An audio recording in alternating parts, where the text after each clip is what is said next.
시간을 감안해서 발표를 해주셨습니다. 그리고 발표를 제가 준비해 오신 걸 보니까는 좀 중복되는 부분들이 있어요. 그래서 중복되는 부분들은 가능하면은 장윤 선생님이 그걸 좀 전체적으로 첨가를 해주시고, 나중에 발표하시는 분들은 중복되는 거는 가능하면 빼고 발표를 해서 나중에 이제 토론 시간에 좀 보충하거나 아니면 좀 더 심도 있게 그렇게 얘기가 될 수 있도록 해주셨으면 합니다. 그럼 먼저 인하대학교의 장민 선생님 발표를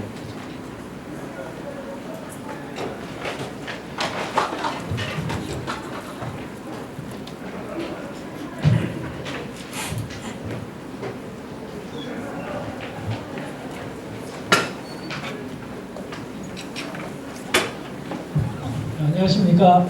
장민입니다. 제가 어떤 발표가 총괄 시대구분의 문제, 오늘 주제 발표에 총괄 부분인데요. 사실은 이 문제와 관련해서 이야기될 만한 것들은 거의 여기 아까 홍준 선생님 들으시고, 그러니까 여러 선생님들께서 문제가 될 만한 내용들을 다 말씀을 하신 바가 있습니다. 그래서 지금은 어쩔 수 없이 저의 능력의 한계도 있고, 그래서 어떻게 보면 강의 때 얘기를 했을 법한 그런 일반화된 이야기 뭐 이런 것일 수도 있다는 점에서 조금 소극적이기도 합니다.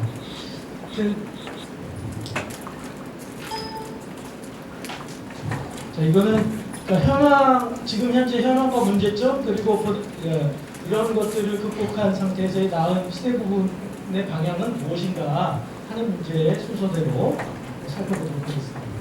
우선 역사 시대 구분의 문제가 사실은 역사를 다루는 분야에서 항상 문제가 되는 건데요. 그러니까 이 역사 서술, 역사학에서의 시대 구분의 의의가 뭐냐, 이 필요성에 대해서 부정하는 사람들도 있다고 합니다. 근데 일반적으로는 그러니까 다양하게 나타나는 사실들 사이의 상호관계와 의미를 설명해주기 위해서 그 역사가는 자신의 관점에 따라서 이것들을 범주화하고 그 시간적 진행 과정을 단계적으로 파악할 필요가 있는데, 바로 이러한 체계적인 이해에 도움이 되는 이런 방법이 바로 시대 구분이다라는 말이 일반적으로 역사학에서 얘기하는 시대 구분의 의의입니다. 그래서 항상 시대 구분에는 역사가의 관점, 그러니까 사관이라고 하는 게 들어갈 수밖에 없는데, 가장 일반적으로 얘기되고 있는 이분법 서양의 뭐 기원전 기원, 이것도 크리스트, 그러니까 예수 이전 예수 이후로부터 대표적인 시대 구분이라고 할 수 있는 고대, 중세, 근대라고 하는 것도 이런 사관이 반영된 그런 것인데, 자세한 내용은 나중에 말씀드리도록 하겠습니다. 그러니까 이러한 사실은 한국사에서도 마찬가지여서 이게 역사가의 관점이 반영될 수밖에 없는데, 그러니까 한말 애국 계몽기에서는 태고, 상고, 중고, 근세 이런 식으로 한국사의 시대를 구분했다고 그래요. 근데 이게 일제강점기에는 상고, 중고, 근고, 근세, 최근세 뭐 이런 식으로 나누었는데, 이렇게 그냥 뒤에서 살펴볼 바와 같이 이렇게 어떤 일정한 어떻게 보면 엄밀한 의미에서의 그러한 시대 구분론 이런 것들을 조금 더 이것에서 벗어날 수 있었던 계기가 된 게 일제강점기의 그 유물론적 경제사, 그러니까 막스주의 자들에 의한 그 시대 구분 논쟁이 벌어진 다음에 한국사 연구에 있어서 시대 구분론이 발전했다고 얘기를 합니다. 그러니까 그래서 지금 60년대 이후에는 이런 식의 고대, 중세, 근대 뒤에다 현대를 붙이기도 하고 앞빼기도 하고 하는 이게 일반화되었다고 합니다. 그래서 한국어사, 그러니까 여기에서 얘기하는 건 이제 뭐냐면 어떤 역사가 인식이 중요하다는 얘기인데, 시대를 나누는 데 있어서. 근데 한국어사에 있어서의 시대 구분을 보면, 지금까지 그 시대 구분 안들을 보면 고대, 중세, 근대라는 그런 역사학에서의 용어를 사용하고는 있습니다만은, 사실은 이것은 시간적 선후관계만을 가리키는 그런 것이지 어떤 연구자의 관점이나 인식의 결과는 아닌 것 같습니다. 그래서 사실 이렇게 보면 한국어사의 시대 구분이라는 게 과연 가능할 수 있는가? 시대 구분이라는 건 결국은 어떤 연구자의 관점, 이런 판단, 인식 이런 것들이 중심이 되어야 하는 건데 가능하다면 어떻게 이루어져야 하는가 하는 문제가 이제 제기가 되는 거죠. 그래서 이거는 충분히 한국어사에서도 가능하다는 말씀을 드리고자 하는 것입니다. 그리고 이제 아까 말씀드렸습니다만 기존 시대 구분의 문제에 대한 논의는 일찌감치 김광희 선생님으로부터 홍윤표 선생님, 홍리 선생님, 민현식 선생님 또 김동수 선생님의 그 논의들을 통해서 충분히 논의된 바가 있습니다. 그런 거기에서 논의되지 않았던 점, 좀 더 강조되지 않았던 점을 위주로 해서 말씀드리는데, 근데 이런 발표를 하다 보면 산학들의 어떤 내용에 대해서 비판이 들어갈 수밖에 없는데 비판이 의미 있으려면 대안을 마련해야 되는데 제가 그 대안으로서의 시대 구분까지 마련하는 것은 저의 주제를 제가 잘 알고 있기 때문에 저의 능력 밖의 일인 것 같다 해서 방향만 제시하는 수준에서 만족하도록 하겠습니다. 네? 예. 자, 여기 이제 여러분들은 제 발표는 그 발표집에 56페이지, 57페이지 이것들을 펴놓고 요거를 보시면서 그 발표를 들어주시면 되겠습니다. 우선 번호로부터 그러니까 여기서 이제 8가지 정도를 그러니까 논의에 필요한 내용 대표적인 시대 부분 안을 이렇게 요약을 해봤는데요. 번호 선생님은 여기 이제 훈민정음 창세 이전까지를 고대 조선어, 그 다음부터 중기 근세 현대, 여기 빨간 건 나중에 얘기할 내용들입니다. 그 다음에 우리가 이제 일반적으로 잘 알고 있는 지금 통설처럼 받아들여지고 있는 이기문 선생님의 시대 부분이죠. 이게 너무 유명해서 넘어가도록 하겠습니다. 여기에 비해서 김영주 선생님은 이 상고, 나중에 이제 이거를 고대어로 바꾸시는데요. 상고, 중고, 중기어, 다음에 근대어, 현대어. 여기서 보면 일반적으로 우리가 알고 있는 왕조사 중심이라는 것을 또는 언어 외적 사실 중심이라는 것을 알 수가 있습니다.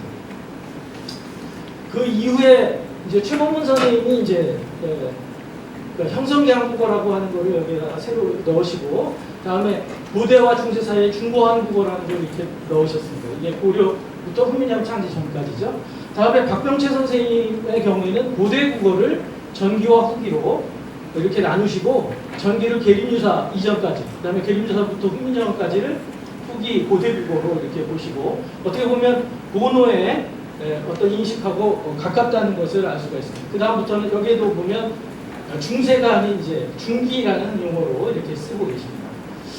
그 다음에 홍표 선생님은 이제 이기문 선생님의 그 시대 구분 안에 그 근대 국어를 전기와 후기로 이렇게 18세기 중반을 기점으로 해서 나누신 그런 것이 가장 특징적인데, 그 다음에 또 하나는 고대 국어를 상고로부터 통일신라까지를 이렇게 라고 말씀을 하고 계십니다.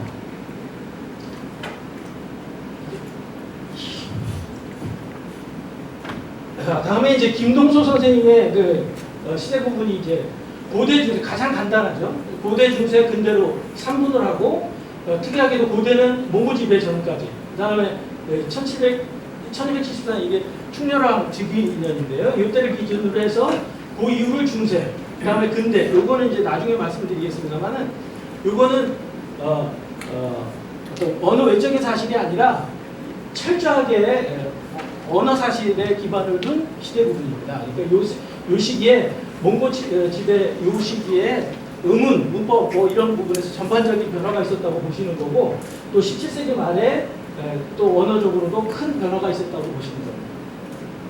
그 다음에, 이제 최근에 나온 김무림 선생님의 그 시대 구분 안에서는 상고국어라고 해서 국어학의 선사를 시대를 상고국어라고 해서 다루고 있고 고대 국어를 이제 전기와 후기로 이렇게 나누고 계십니다. 그래서 전기는 통일신라 시대, 삼국과 통일신라 시대, 후기는 그 13세기까지를 이렇게 보고 계십니다. 요 고대 국어와 중세 국어의 그 나누는 기준이 되는 것은 한국어의 평음, 격음 이 3계열이 형성되는 것을 기점으로 해서 이렇게 나눈다 이렇게 말씀을 하고 계십니다.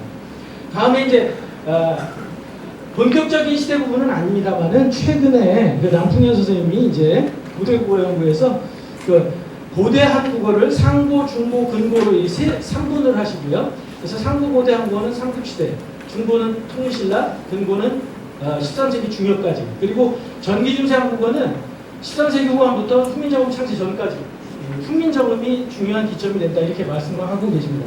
그 자세한 내용은 조금 이따가 말씀드립니다.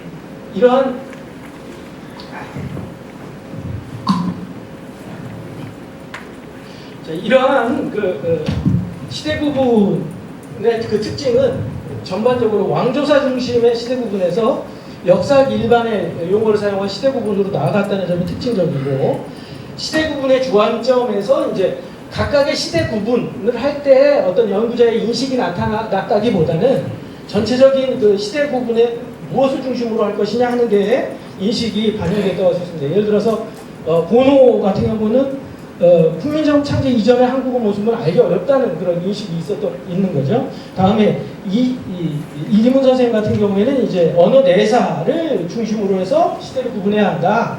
그래서 이 언어 내사로는 이제 중시로는 그 이후에 대부분의 시대 구분에서 이제 받아들여지게 되는데요. 그러니까 아까 김동선 선생님의 시대 구분은 이게 이제 철저하게 언어 내사만을 중심으로 한 그런 시대 구분이라고 할 수 있습니다. 근데 이제 김영규 선생님 같은 경우에는 이러한 시대 구분 안에 반해서 비판하면서 언어라는 것은처럼 사회적인 그런 존재가 없다. 그러니까 언어는 굉장히 사회적인 것인데 그 사회적인 변화와 무관할 수 없기 때문에 영향을 받을 수밖에 없고, 따라서 언어 외적 사실이 중시되어야 한다. 이렇게 분명하게 말씀을 하고 계십니다. 그런데 이제 지금까지의 그런 시대 구분 논의에서 가장 중시됐던 거는 말할 것도 없이 시대 구분의 기준과 관련된 문제인데요. 이 기준과 관련해서 많이 얘기가 되었던 게 이제 고려의 건국입니다. 그러니까 2, 3, 여러분들 보시면 2, 3, 4, 6, 8 여기서 다 고려의 건국이 시대 구분의 기준으로 언급이 되고 있습니다. 이거는 언어 내적인 사실, 언어 내사뿐만 아니라 언어 외적인 사실뿐만 아니라 언어 내적인 사실을 중시하는 데서도 이게 기준으로 얘기가 되고 있는데요. 근데 이제 잘 알다시피, 그러니까 이기문 선생님으로 대표되는 왜 고려의 건국이 기준이 되느냐? 그 뭐 한반도에 가장 위세가 있는 언어가 중심이 경남방언권에서 중부방언권으로 옮겨왔다 이런 건데, 이거에 대해서는 사실은 여러분들의 비판이 있었습니다만은 정말 그렇게 언어 중심을 이동한 다음에 나타난 언어 사실이 뭐냐라고 봤을 땐 사실은 실증적인 그 근거를 내세우기는 좀 어려운 형편인 게 틀림이 없는 것 같고요. 또 특히 김동수 선생님은 이러한 언어 중심의 이동설에 기반이 된 게 뭐 고구려와 신라어의 그 차이, 요거를 강조하는 건데 그런 차이가 없다, 이런 주장까지도, 비판까지도 있는 실정입니다. 그래서 그 다음에 이제 훈민정음 창제를 시대 구분의 기준으로 얘기한 게 1459의 그 시대 구분 아닌데요. 그러니까 이 안에 대해서는 지금도 이제 이전에도 논란이 많이 됐었죠. 그래서 문자의 창제에 불과하고 이건 훈민정음 창제라는 거는 언어 자체의 변화는 아니지 않느냐 하는 그런 견해와 한국어 전체 역사에서 획기적인 사실임을 부정하기 어렵다 하는 두 가지 설이 대립되고 있는데, 최근에 이제 남풍현 선생님의 경우에는 그러니까 이제 실증적으로 이렇게 명시적으로 훈민정음 창제 이후에 이전 고려시대의 문어와는 다른 부어가 대폭 반영된 그런 문어로 바뀌었기 때문에 이게 이제 훈민정음 창제가 굉장히 중요한 기준이 될 수 있다 이렇게 말씀을 하고 계십니다. 그러니까 문어를 중심으로 한다고 한다면 하나의 기준이 될 가능성이 없는 것은 아니라고 생각이 됩니다. 그런데 이제 이게 해결하기 위해서는 구별문 변화를 한국어 전체의 변화라고 볼 수 있는가 하는 그런 문제, 이것도 해결을 해야 될 것 같습니다. 그래서 사실은 어문생활, 국어생활이라고 하는 점에서는 획기적인 변화임에 틀림이 없지만 언어 그 자체의 변화로 훈민정음 창제를 보기는 어렵지 않은가 하는 생각이고요. 다음에 이제 임진란의 경우에는 이게 사실 16세기 말 문헌에도 그 변화 현상이 보이는 거죠. 보임에도 불구하고 왜 임진란을 자꾸 기준으로 하는가, 여기에 대해서는 이제 황선 선생님도 얘기를 하셨습니다만은, 그러니까 이게 전란으로 인해서 문헌 간행이 중지가 됩니다. 그러니까 중지가 되고 나중에 많이 나오는 게 이제 전란 끝난 다음에 나오고 그러면서 그 두 개 문헌 사이에 차이점, 언어 현상의 차이점이 부각이 되다 보니까 임진왜란이 굉장히 부각돼 보이는 건데 보이는 거라고 생각이 됩니다. 이거에 대해서 이제 김동수 선생님이 뭐 전란 중에도 이게 문헌이 간행됐고 이거 불과 2년밖에 안 된다. 실제 그거는 이런 이제 비판을 하셨는데 사실은 뭐 그때 나온 거는 집합한 중간본 중심입니다. 그러니까 그 전란을 그걸 피한 데서는 얼마든지 나올 수 있는 거고 또 사서삼경원회 같은 경우에는 그 이전에 사서원에 나오는데 같이 그 책을 내기로 했는데 삼경원회는 전란으로 인해서 내지 못했죠. 그러니까 이런 걸 봤을 때 이건 분명히 문헌 간행에 있어서 곤란을 겪었다는 건 틀림이 없는 거고 이러한 사실을 고려해 볼 때 그런 문헌 간행의 어떤 중단, 단절 이런 것이 크게 작용한 것 같다. 그래서 언어 자체의 변화 16세기 말에 이 변화가 끝났다고 봐야 되지 않을까 하는 생각입니다. 다음에 이제 가보경장 이것도 이제 여러 시대 구분 안에서 중시되고 있는데 이게 아마도 이게 중시된 거는 신문물의 유입을 강조했기 때문이 아닐까 하는 생각이 듭니다. 근데 신문물의 유입이라면 굳이 개항도 가능하죠. 우리 한국사 시대 구분에서 가보경장도 시대 구분의 기준이 되지만 개항도 되고 대원문 집정도 됩니다. 그러니까 신문물의 유입이라고 한다면 굳이 가보경장이어야 할 이유가 없는 건데 왜 가보경장이 부각이 되는가? 한번 생각을 해보면 칙령 1조 북한문 그러니까 이제 국문을 위주로 한다고 하는 그것 때문이 아닐까 하는 생각을 한번 해봤습니다. 그런데 그렇다면 이것도 훈민정부 창조와 마찬가지로 문자 생활의 일부일 뿐이고 그것도 공식적인 문자 생활에서의 변화일 뿐이지 않을까 하는 생각이 들었고 신문물어의 증가가 이제 이때부터 이걸 강조했다면 이건 어휘사적인 변화일 뿐이지 이 전반의 한국어사 전반의 그 변화는 아닌 것 같다. 그래서 한국어사 전반의 시대를 나누는 기준으로서의 가보경장이라고 하는 것은 좀 곤란하지 않을까 하는 생각을 해봤습니다. 다음에 이제 독특한 거는 이제 박규수 선생님이 계림유사 이거는 아마도 그 당시에 이 계림유사가 전기중세국 자료가 없기 때문에 그 시기에 아주 유일한 자료로서 중시됐기 때문이 아닐까 하는 생각이 드는데 잘 아시다시피 오히려 이 시기에 언어를 더 잘 보여주는 속독구열 자료들이 많이 발견되고 그러니까 자료적 가치는 이렇게 부각될 수 있는 여지는 더 줄어들었다는 점에서 이건 하나의 자료일 뿐이지 기준이 되기는 어렵지 않을까 하는 생각이고요. 김동수 선생님의 그 몽고 침략이라고 하는 것도 외국어의 접촉으로 인해서 언어 전반의 변화가 일어날 수 있다. 이거는 일제강점기를 거쳐서 오히려 더 강압적으로 영향을 받았음에도 불구하고 문법이나 어문체가 그렇게 크게 바뀌었다고 보기는 어렵죠. 그래서 그런 건 아닌 것 같고 그런데 이제 나중에 김동수 선생님은 요 사이에 12세기 초하고 13세기 말 사이에 의문체계가 변화했다 하는 거를 이제 더 2007년에 넣으셨는데 근데 그렇다면 굳이 13세기라고 해도 되지 굳이 몽고 침략 요거를 푹 집어서 이게 시대를 나누는 기점으로 삼을 필요가 있을까 하는 의문입니다. 그래서 이제 지금까지는 이런 시대 구분의 기준과 관련된 문제가 굉장히 논의가 됐었는데 용어의 문제에 대해서는 많이 이렇게 신경을 쓰지 않아왔던 게 아닌가 하는 생각이 들어서 그 문제들을 한번 살펴봤습니다. 이게 이제 사실은 고대, 중세, 근세, 근대, 현대 이런 역사학적인 용어를 시간적 선후관계만 가리키기 위해서 편의적으로 사용하다 보니까 동일한 시기나 또는 유사한 시기를 중세라고도 할 수도 있고 어떤 분은 그걸 중기라고도 하고 또 근대라고도 하고 근세라고도 하고 또 상고라고 하기도 하고 고대라고 하기도 하고 이게 아주 다양하게 명명된다는 거죠. 그러니까 보는 사람마다 헷갈릴 수밖에 없습니다. 이러한 것 가운데에서 우선 중기 이건 이제 135의 그 시대 구분에서 중기라는 그 시대명이 나오는데 이 중기라고 하는 것은 일반적으로 일정한 기간 속에서 3분 속에서 사용하는 게 일반적이죠. 예를 들어서 조선 초기 또는 조선 전기, 조선 중기, 조선 말기 이렇게 3분 체계 속에서 사용하는 게 일반적인 것이 아닌가 중기라는 것이. 다음에 역사학적인 개념이 고대, 중세, 근대하고 이 중기라고 하는 거는 대립해서 서로 대등한 가치를 지닌 용어로 사용되기는 좀 어려운 게 아닌가. 그래서 일반 역사학이나 일반적인 용법과 괴리되는 이런 결과가 바로 이런 것 때문에 추구되는 게 아닌가 하는 생각이 들고요. 그래서 이 중기라는 거는 시대의 1차 부분보다는 오히려 2차 부분에 쓰는 게 오히려 더 타당한 것 같다는 생각이 듭니다. 예를 들어서 고대를 전기 고대, 중기 고대, 후기 고대 이런 게 오히려 더 타당할 것 같다는 생각이고, 만약에 1차 부분의 중기를 쓴다고 하면 그 시기가 한국어사 전체의 중간 부분이다 하는 거를 입증을 한 상태에서 써야 될 것 같다 하는 생각입니다. 다음에 이제 중고라고 하는 거를 많이 이제 또 쓰게 4번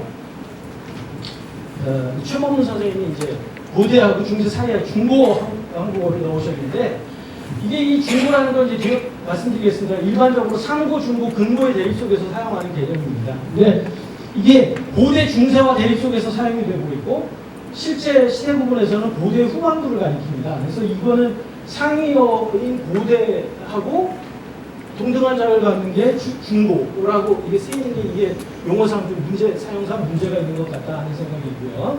다음에 이제 남풍현 선생님께서 상고, 중고, 근고, 고대를 나누신 거는 요건데, 요거는 이게 상고, 중고, 근고 요거는 이제 동양의 그 역사학의 전통에서 사실은 이게 상고, 중고, 근고의 개념이 나온 거는 고금의 이분법에서 나온 겁니다. 그러니까 시간을 고금, 그러니까 지금하고 거기에 대립되는 고를 세 부분으로 그 시간적인 그 거리에 따라서 상고, 중고, 근고로 나눈 거거든요. 그러니까 이게 그런 것에서 나오는 건데, 그러니까 이게 중세나 근대와의 대립 속에서 상고, 중고, 근고를 쓰기는 어려운 거죠.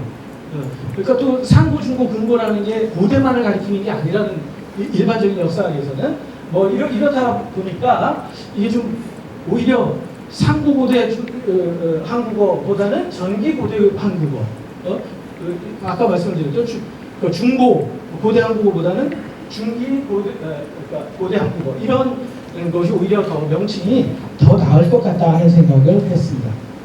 그래서 한국어사 시대 구분과 관련된 이제 이번에는 이제 여러 가지 쟁점들입니다. 그러니까 여러 선생님들께서 비판을 하셨던 그런 문제들에 대해서 좀 살펴봤는데요. 그러니까 지나치게 음문사 위주의 시대 구분이다, 통설로 받아들여진 게. 다음에 또 현대가 길어지는 문제가 있다. 이게 홍시 선생님 지적하신 거죠. 그러니까 자료를 기준으로 해서 한국어사의 상한을 설정해야 한다, 이라든지 자료를 통해서 시대 구분의 기준이 입증이 필요하다, 이런 지적들은 아주 타당한 게 틀림없습니다. 근데 이제 그 선생님들 말씀 가운데서 지나치게 중앙어 위주 시대 구분이 문제다라는 거에 대해서는 조금 다시, 이건 현실적으로 중앙어 아주 자료가 많은 중앙어를 가지고 하는 시대 구분도 어려운 상태인데, 상대적으로 지방어 방언 자료의 경우에는 더 드물죠, 이 자료가. 이런 상황에서 이게 중앙어가 대등하게, 이건 물론 타당한 말씀이시고 이루어지는 게 바람직합니다만은, 먼저 중앙어의 시대 부분 문제를 먼저 명확히 해놓고 하는 것이 좋지 않을까 하는 생각을 한번 해봤고요. 다음에 어휘사를 위해서 어느 외적 사실에 대한 고려가 필요하다는 말씀인데, 이거는 어휘사 시대 부분에서는 타당합니다. 아주 타당한 얘기시고, 하지만 이건 어휘사 안에서만의 일이다. 그러니까 시대 부분의 기준은 연구자의 관점의 문제고, 연구자에 따라서는 이런 언어 외적인 사실은 전혀 고려하지 않을 수도 있고 심각하게 고려하지 않을 수도 있다, 이런 말씀이고요. 이게 이제 지나치게 중앙어 위주의 이거 보죠.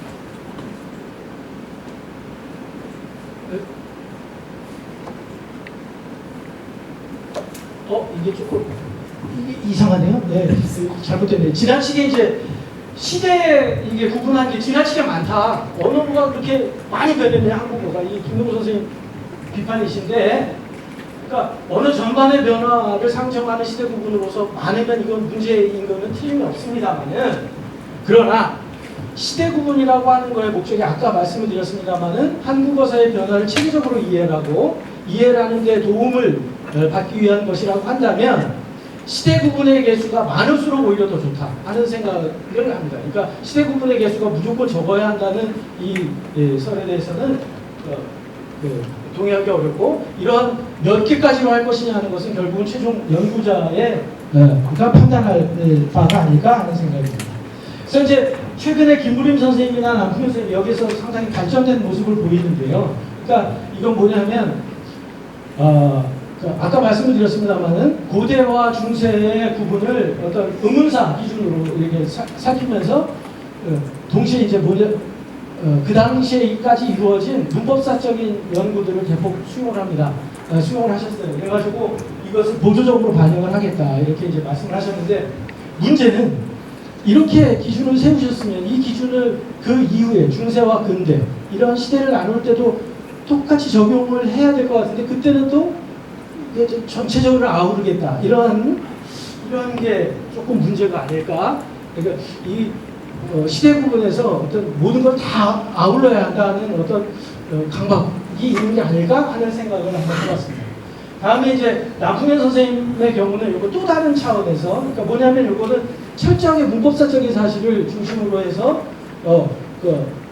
그 차자표기 자료들에서 나타나는 사실들이 이렇게 차이가 있다 하는 실증적인 자료를 바탕으로 해서 고대를 세 부분으로 이렇게 나누셨죠. 그러니까 이게 바로 관련 분야의 연구가 발전할수록 시대 구분에 어떻게 기여할 수 있는가 하는 것을 잘 보여주는 예가 아닐까 하는 생각을 해봤습니다.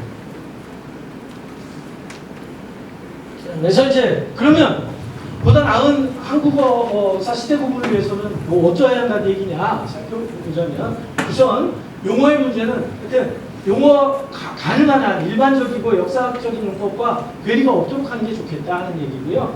그러니까 고대, 중세, 근대, 현대, 이게 최근세, 이게 이제 원래 고대, 중세, 근대는 15세기로 르네상스의 그 휴머니스트들이 사용했다고 그래요. 그러니까 고대 문화의 붐을 꾀하는 자기들은 굉장히 새로운 세계고 그 중간에 끼어 있는 세계가 중세다 이렇게 이제 판단했다고 합니다. 그래서 자기 근대는 원래는 현대라는 의미였대요. 그런데 그거를 나중에 근대로 이렇게 역사가들이 번역을 했다는데, 하여튼 여기에 문제, 근대가 지나치게 길어지는 문제가 15세기부터니까요.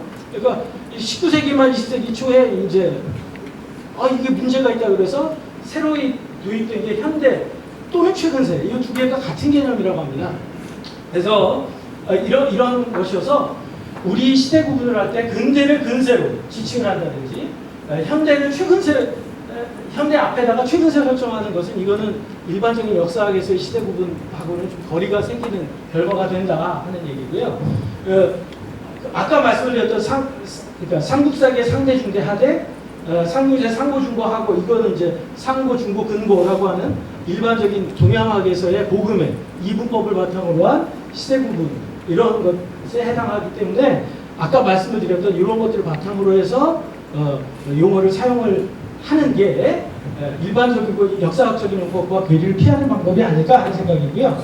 한국어사의 상한 문제는 기본적으로 역사시대라고 하는 것은 기록을 전제로 한 시대이기 때문에 기록으로 확인하는 거기 때문에 삼국시대보다 더 앞설 수는 없다고 생각을 합니다. 한국어사의 한국어사는 역사를 얘기하는 거죠. 그렇다면은 삼국시대부터를 고대 한국어 시기로 봐야 될 것 같고, 그러면 그 이전은 뭐냐? 이거는 역사학에서도 뭐 선사시대 또는 원시대로 별도로 나누고 있죠. 그러니까 한국의 선사나 형성기, 요거는 별도의 장에서 다룰 필요가 있을 것 같다. 다만 이거를 한국어의 선사 또는 한국어의 원시 이런 그 의미 없는 명칭보다는 한국어의 기원과 형성 또는 한국어의 계통과 형성 이런 것으로 그 주제를 보여주는 방향으로 시대를 설명을 해주는 게 좋지 않을까. 이런 이야기는 이게 뒤에서 그 이제 4번과 관련된 얘기라서 4번에서 또 한번 말씀드리겠습니다. 이 시대 구분의 기준 문제는, 기준에 대한 논란은 이거는 많을수록 좋다는 얘기입니다. 그러니까 충분히 입증이 돼야 되겠죠. 예를 들어 14세기 대모음 추기설, 이거 비판이 많다는 거, 이거는 아주 당연한 일이고 바람직한 일이다 하는 생각이 들고요. 그런데 이제 다만 지나치게 거시적인 시대 구분에 집착할 필요는 없지 않을까. 그러니까 거시적 시대 구분은 그 자체가 어떤 장명, 어떤 절의 이름, 장의 이름에 해당할 뿐이지 말해주는 바가 별로 없다는 거죠. 그러니까 이 지나치게 거시적인 여기에 시대 구분에 휘칠 필요가 없고, 또 하나 하위 분야사 전체를 의문사, 문법사, 어휘사를 포괄해서 시대 구분해야 한다는 것도 이거는 환상에 불과하지 않을까 하는, 실제로는 불가능하다. 세계가 똑같이 병진적으로 변화하는 이런 역사라는 것을 찾아보기 어렵다는 얘기죠.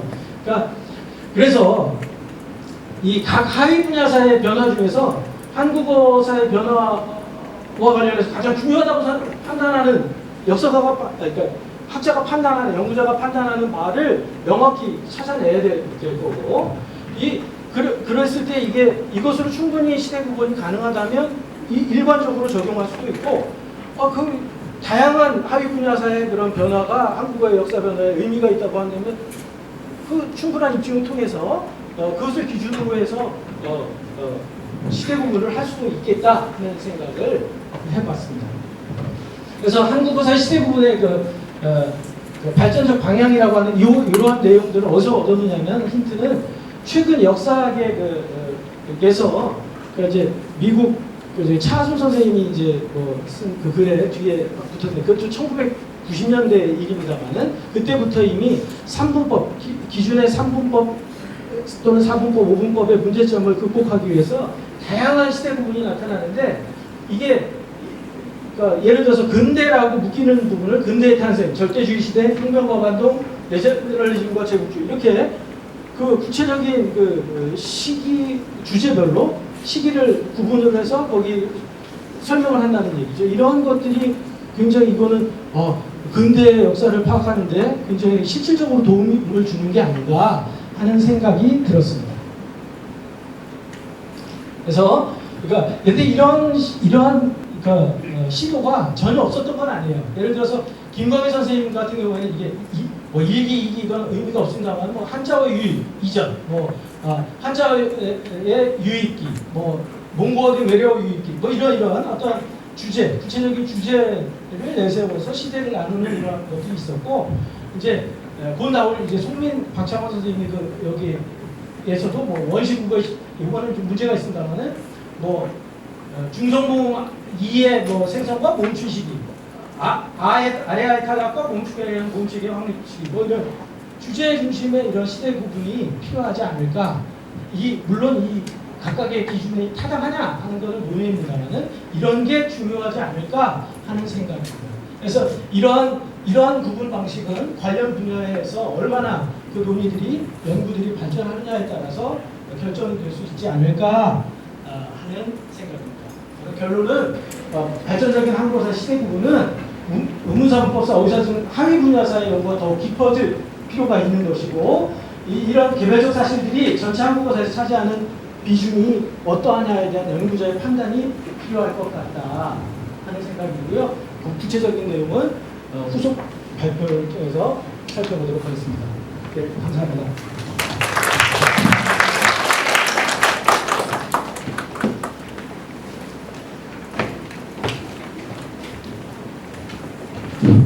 예, 제가 좀 빨리 끊었어야 되는데 워낙에 전체적으로 포괄적으로 말씀하시는 거고 해서 중간에 끊기도 어려웠고, 또 여기서 서서 하시니까 어디 가서 제가 이렇게 좀 이렇게 눈치를 주거나 그럴 위치가 전혀 갈 데가 없어서, 예, 그래도 열정적으로 발표를 해주셔서 감사합니다. 다음에는 허일영 선생님이 의문사의 시대 구분에 대해서 발표를 해주시겠습니다. 제가 보니까는 허일영 선생님하고 많이 겹치는 부분이 있는데 그 부분은 차이점 중심으로 그렇게 좀 해주시고 선생님 의견을 말씀해 주셨습니다. 예, 그럼 부탁드리겠습니다.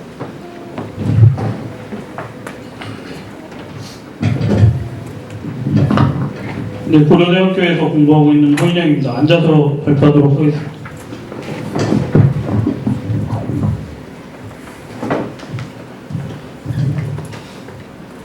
제 발표문을 보시면은 이제 1장이 왜 나누는가로 시작하고 5장이 어떻게 나눌 것인가 이렇게 이름을 붙였는데 왜 나누는가에 너무 집착을 하다 보니까 어떻게 나눌 것인가에 대해서는 사실 이제 말씀을 드릴 만한 부분이 아직 많이 부족합니다. 그래서 앞부분에서 이제 장윤희 선생님께서 말씀하셨던 부분이랑 겹치는 부분이 상당히 많은데 그런 부분은 이제 적절하게 하면서 다른 부분을 중심으로 말씀을 드리도록 하겠습니다. 67쪽의 발표문을 보면서 말씀을 드리겠는데요. 이 발표를 의뢰를 받고서 제가 생각했던 것은 이제 한국어 의문사의 시대를 구분할 수 있는 기준이 어떤 것이 있는지를 궁극적으로는 얘기를 해보고 싶다는 생각을 했는데 그 전에 이제 이 시대를 구분을 왜 하는 것인가에 대해서 고민을 하게 됐습니다. 그래서 그 중간에 67쪽에 보시면 역사학에서 시간을 연대적 시간, 역사적 시간, 역사학적 시간을 셋으로 나눈다라고 했을 때 이제 그런 물리적으로 흘러가는 시간인 연대적 시간과 달리 실제로 어떤 일이 일어났는가 역사 속에서 그것이 이제 역사적 시간이고 그 중에 어떠한 것이 중요한가를 판단해서 이제 그 역사를 기술하는 역사가 입장에서 파악하는 것이 이제 역사학적 시간이라고 할 수 있겠는데요. 이 역사학적 시간이 반영이 된 것이 이제 시대 구분이라고 생각을 할 수가 있겠습니다. 그래서 이제 언어사를 기술하는 입장에서도 이제 어떤 음운, 어휘, 문법의 변화가 언제 일어났다. 그리고 그 중에 어떤 게 중요하고 그것을 내가 시대 구분을 하는데 반영을 하겠다. 이런 것이 이제 언어사학적인 그런 시간이라고 할 수가 있겠습니다. 그런데 이제 앞에서도 지적들이 많이 있었습니다만 그 시대 구분을 어떤 식으로 이제 국어사에서 적용을 할 것인가 했을 때 이제 선택물 부분이 몇 가지가 있다고 생각이 되는데요. 거기에 대해서 좀 말씀을 드리도록 하겠습니다. 68쪽에 보시면 역사학의 3문법 부분에서 이제 장윤희 선생님께서 말씀하셨던 부분들이 있고 2.1의 두 번째 단락에 보시면 이제 이 3문법이라는 고대, 중세, 근대로 나누는 것이 그 마르크스와 엥겔스의 이후에 이제 역사가 이런 식으로 발전하게 되어 있다라는 그런 법칙성을 부여를 받으면서 이제 굉장히 강력한 약간 과학적인 법칙에 가까운 것으로 인식이 되면서 서양뿐만 아니라 다른 사회에서도 그런 식의 시대의 역사적인 변화가 일어났다고 생각이 되고 그것이 이제 굉장히 굳어지게 되었는데 그래서 이제 언어사를 기술할 때도 고대, 중세, 근대로 나누는 게 일반적이 되었다고 할 수가 있겠습니다. 근데 그 69쪽으로 넘어가서 이 3분법이라는 이 시대 구분 자체가 문제가 여러 가지가 있습니다. 앞에서도 얘기했지만 근대, 고대, 중세, 근대로 나누면 근대가 지나치게 길어지게 되고 그러니까 현대라는 용어 자체는 지금 현재 이 시점을 살고 있는 사람들의 역사를 가리키는 것이기 때문에 현대는 항상 제일 뒤에 있게 되고 고대와 중세는 그 하한선이 정해져 있기 때문에 그 사이에서 근대가 길어지게 되는 것이에요. 그리고 이제 근대가 문화사적인 관점에서 그러니까 르네상스주의 인문주의자들이 자기들의 이런 문학이나 예술이 그리스 로마의 시대의 것과 닮았다라고 해서 근대라는 개념을 나누게 되었는데 그것이 이제 다른 분야에도 적용이 되는지 이거에 대해서도 고민이 필요하다고 생각이 되고 그리고 이 3분법이 정말로 이제 동양사나 아니면 다른 분야에 적용이 될 수 있는지에 대해서도 고민할 필요가 있다고 생각이 듭니다. 그래서 그 69쪽의 아래쪽에 2.3에 보시면 영어나 일본어나 중국어처럼 이제 메이저한 언어들에서 언어의 역사에 대한 기술을 할 때 어떤 식으로 구분을 하고 있는가를 좀 살펴보면 영어사 같은 경우에는 그런 역사의 시대 구분에 영향을 받아서 이제 1066년에 노르만 종목이 고대와 중세의 경계로 굉장히 확고하게 자리 잡고 있고 그리고 15세기 후반에 그러니까 서양사에서 이제 근대가 시작되는 그 기점이 이제 영어사에서도 중세와 근대의 경계로 자리를 잡고 있습니다. 근데 70쪽에 넘어가시면 두 번째 단락에 그 영어사 개설서에서도 이렇게 시기별로 나눠서 고대, 중세, 근대, 전기, 근대, 후기로 나누는 경우가 많지만 이제 그 중세 이후에 시대를 기술할 때는 더 잘게 자르거나 아니면 그 분야 어떤 점에 초점을 맞춰서 기술을 할 것인가 이런 것을 이제 더 나누는 경우도 존재를 하고 있습니다. 그 밑에 중국어사나 일본어사의 기술과 관련해서도 기본적으로는 이제 역사학의 시대 구분에 따르는 그런 견해들이 많지만 최근에 와서는 이제 다양한 기술 방식이 존재하고 있습니다. 그래서 국어사의 시대 구분을 할 때도 그냥 이런 3문법 내지 4문법을 그대로 받아들이기보다 더 다양한 서술을 할 수 있다면 그런 점이 반영이 돼야 되지 않을까 이렇게 생각이 듭니다. 3절로 넘어가시면 앞에서 이제 장윤희 선생님께서 얘기를 많이 해주셨기 때문에 제가 생각하는 것은 71쪽에 맨 아래쪽에 보시면 홍인표 선생님께서 95년에 그 국어학회에서 국어사의 시대 구분과 관련해서 논문을 쓰셨을 때 지적을 하셨던 부분이 71쪽 밑에서 두 번째 단락에 7가지 정도의 지적을 하셨습니다. 그런데 이제 한국사의 시대 구분과 일치하지 않는다라는 점이나 중앙어 중심이라는 듯한 현대국어의 현대국어 세분되지 않았다. 그리고 언어 외적인 면과의 관계에 대한 성찰이 부족했다.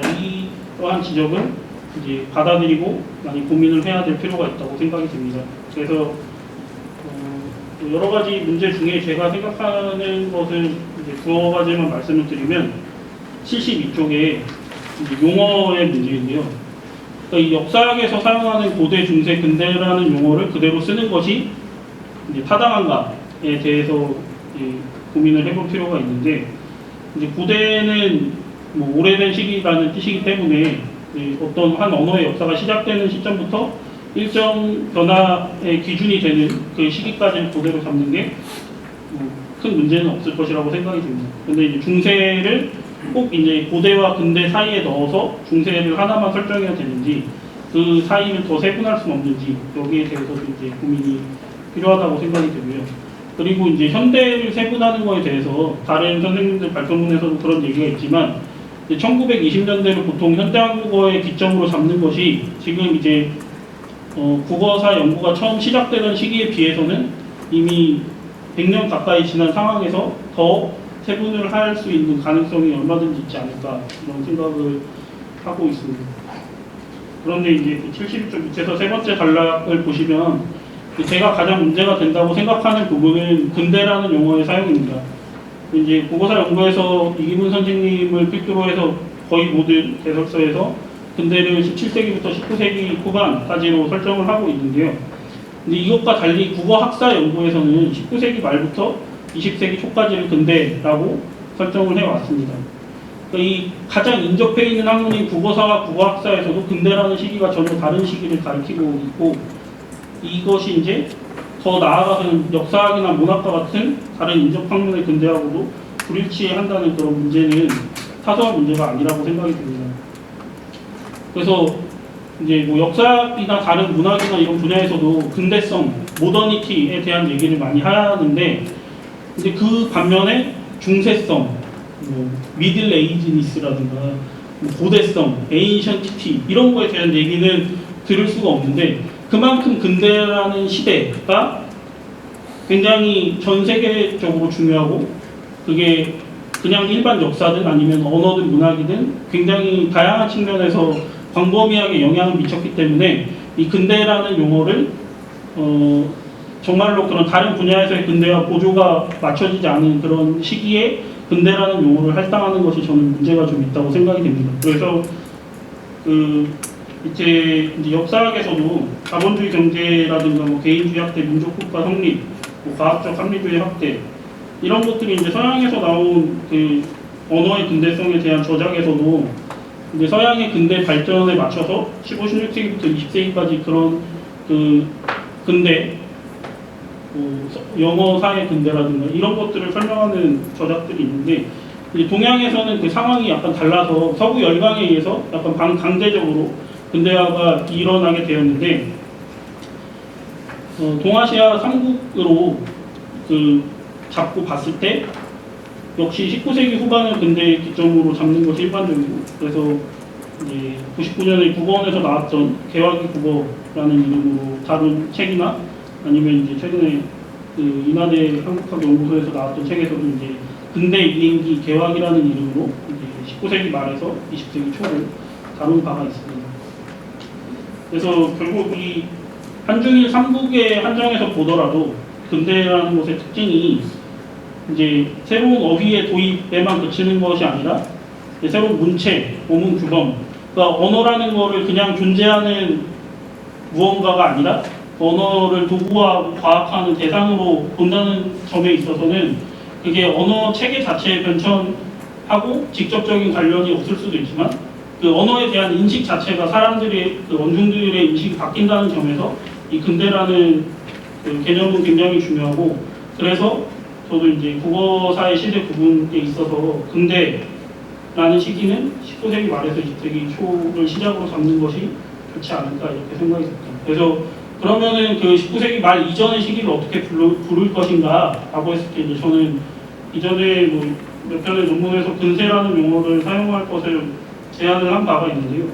이게 근세와 근대가 사실 세와 대라는 한자만 다르지 같은 뜻이라고 생각을 할 수도 있지만 이제 서양사에서 그 얼리 모던, 그러니까 15세기 이후에 그 현대까지를 이제 모던이라고 부르지만 그 가운데에서 이제 산업혁명이라든가 프랑스 혁명 이런 것들이 일어나는 시기부터는 다시 나눠서 이제 얼리 모던과 모던으로 나누게 되는데 그것들을 중국이나 일본에서 번역을 할 때 근세와 근대라는 용어를 사용해서 번역을 하고 있기 때문에 이런 그 번역어 한자어 번역어의 보편성의 측면에서도 이런 식으로 구별을 하는 것이 일말의 타당성이 있지 않을까 그런 생각을 해보았습니다. 그리고 3.3에서 외사와 내사의 구별 부분에서 말씀을 드린 것은 이기문 선생님께서 그 이전에 그냥 왕조별로 뭐 시대 국어사 시대 구분을 나눈다든가 이런 것들 비판하면서 언어 내적인 체계의 변화에 초점을 맞춰서 시대를 구별해야 된다는 그런 말씀을 하셨는데 굉장히 타당하다고 생각이 됩니다. 그런데 74쪽으로 넘어가시면요. 그러니까 그 영어사를 기술한 책에서도 이제 서양의 역사비교 언어학은 언어 자체의 변화에 초점을 맞춰서 계속 연구를 해오다가 이제 언어 내적인 체계의 변화 말고 그 바깥에 있는 것들 언어의 외사가 언어의 내사가 변화하는 데 있어서 굉장히 중요한 역할을 하고 있다. 그것들이 서로 피드백하는 작용을 하고 있다. 이런 것에 대한 인식을 하게 되었고 그래서 이제 그 굳이 언어의 내사와 외사를 엄격하게 나누기보다는 그것들을 더 잘 그 둘 사이의 관계를 포착하고 그거를 이제 더 다양한 중세, 고대, 중세, 근대라는 그런 선조적인 구별을 하지 않고 더 다양한 방법으로 기술을 할 수 있는 그런 것이 필요하지 않을까 그런 생각을 했습니다. 그리고 이제 그 언어사의 자료에 기반해서 시대 구별을 하는 것에 대해서 이제 이기문 선생님께서 뭐 타당하게 지적을 하신 바대로 언어사의 시대 구분이 언어 사실에 입각해서 이루어져야 하는 것이지만 이제 뭐 중국어사의 경우에도 의문사에서는 이제 상고음, 중고음, 근대음을 나누는 기준은 이제 뭐 시경이나 절운, 중원, 의문 같은 그런 특정한 문서가 나타내는 음 체계를 기준으로 한 것이고 그리고 문법사에서도 이제 백화문 자료가 나타내는 시기를 기준으로 이제 고대 한어와 근대 한어를 나누는 그런 것이 일반적입니다. 그래서 그 남풍현 선생님께서 이제 그 앞에서도 얘기가 나왔지만 고대 국어의 시기를 조금 뒤로 늦춰 잡는 그런 것도 사실 자료에 기반하지 않았으면 이런 얘기를 할 수가 없는 것이죠. 그래서 이제 한국어사의 시대 구분을 얘기할 때 그 언어의 외사와 내사를 엄격하게 나누고 그 중에서 이제 내사의 기준, 내사의 바탕에서 시대 구분을 해야 한다. 여기에 대해서는 좀 더 넓은 관점에서 생각을 해볼 여지가 있지 않을까 이렇게 생각이 듭니다.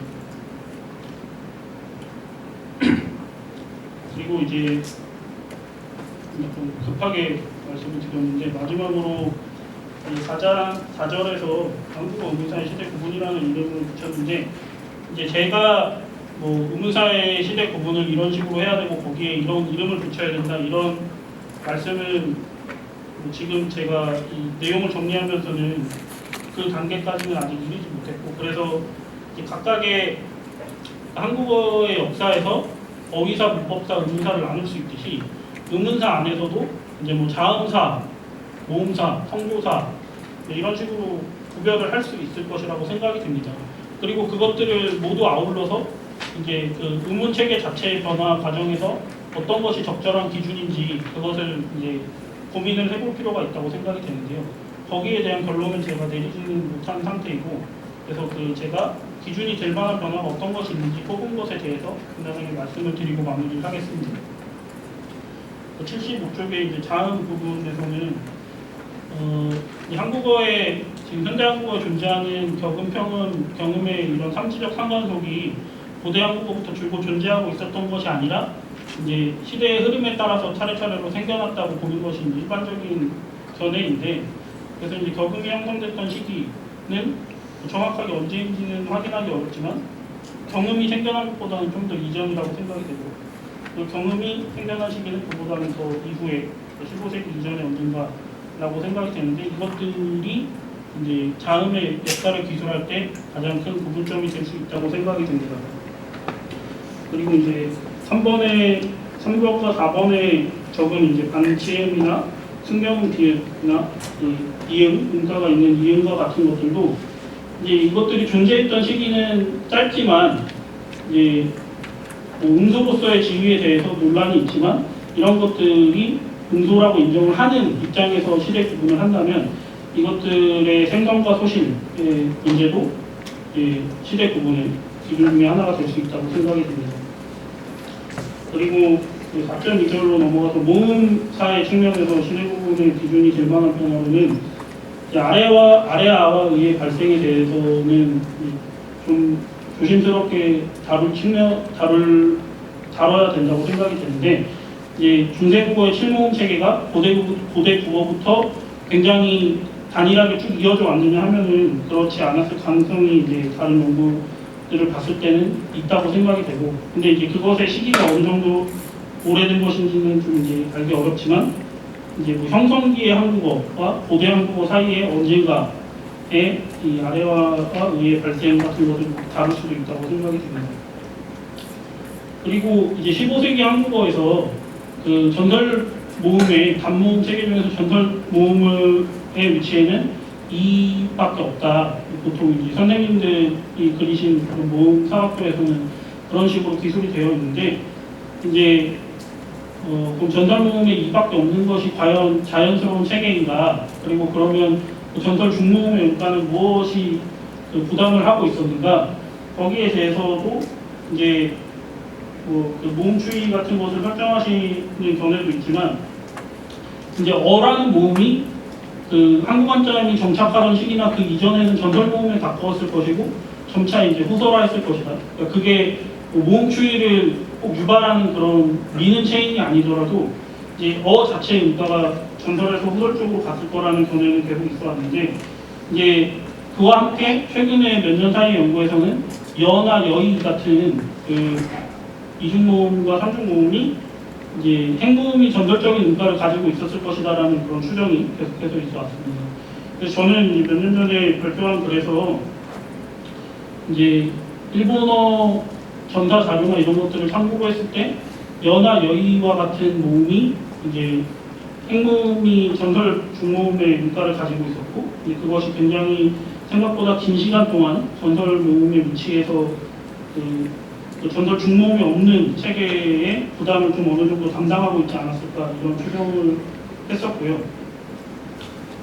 그리고 이제 그 77쪽에 3번, 4번에서 제시한 그 아래아의 비음 문화와 이중모음, 단모음화 문화들, 이것들은 이제 시기적으로 맞물린다고 생각이 되는데, 아래아가 실제로 소실이 완전히 되어가는 시기는 송민 선생님께서 얘기하셨던 것처럼 18세기 중엽으로 되어야 한다고 생각이 되고, 그 이후에 이제 어이나 아이와 같은 이중모음들이 이제 단모음화하는 그런 변화를 겪게 된다고 생각이 듭니다.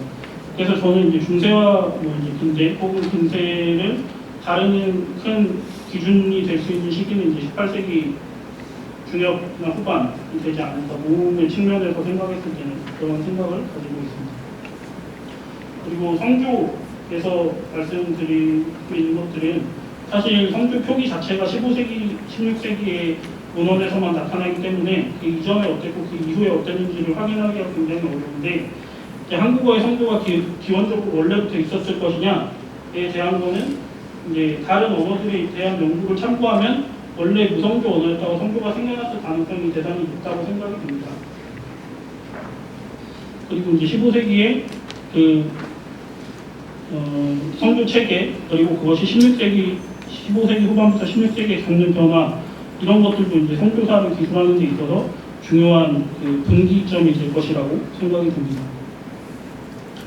그리고 마지막으로 4.4의 음절 구조에서 얘기한 것은 이제 중국어사에서도 음절 구조의 변화가 이제 시대 구분의 중요한 근거가 될 수 있다고 주장한 학자가 있는데, 이제 한국어사의 음절 구조의 변화에서도 그런 식의 시대 구분의 기준으로 삼을 수 있지 않을까, 이런 생각이 드는데, 하나는 이제 어두장군이 발생하고 소멸하는 과정, 그리고 두 번째는 음절말 자음의 불파 과정입니다. 그래서 어두장군이 이제 15세기에 시옷계, 비읍계, 비읍, 시옷계가 존재하고 있는데, 이 중에 시옷계는 이미 경음이었을 것이다라는 것이 이기문 선생님 이후로 통설이 되어 있는데, 이제 다른 시옷이 음절말에서 이제 불파가 거의 일어나지 않은 상태였고, 그리고 이제 18세기에 나타나는 일본 문자 전파 자료에서 그런 자음군의 존재를 미루어 추정할 수 있는 그런 표기들이 나타나는 것을 보면, 이 15세기에 이미 시옷계가 경험이 돼서 그 이후에 나타나는 시옷계를 다 된소리로 일관되게 추정을 하는 것에는 약간 재고가 필요하지 않을까, 이런 생각을 하고 있습니다. 그리고 마지막으로 음절말 자음의 불파에서는 이 시옷이 불파되는 시기에 대해서도 여러 가지 얘기가 있었는데, 이제 시옷을 8개의 자음에서 7개의 자음으로 변화하는 과정, 이제 음절 구조의 변화 측면에서 중요한 기준이 될 수 있다고 생각이 되고요. 유음 같은 경우에는 이것이 원래부터 불파가 되는지 아니면 15세기 이후에 어느 시점에서 불파가 되는지, 여기에 대해서도 좀 더 면밀한 연구가 필요하다고 생각이 듭니다. 그래서 제 이제 앞에서 주마간탄식으로 시대 구분의 문제점과 근대라는 용어 또는 외사와 내사의 구별에 대해서 제가 생각하는 것들을 말씀을 드렸고, 각각의 의문사의 부분별로 말씀드릴 수 있는 기준이 될 만한 것들을 얘기를 했는데, 제가 뒷부분의 준비가 좀 많이 미흡하기 때문에 이 부분에 대해서는 앞으로 더 정리하고 중에서 제 나름의 생각을 펼칠 수 있는 부분까지 발전을 시키도록 하겠습니다. 제 발표는 있습니다.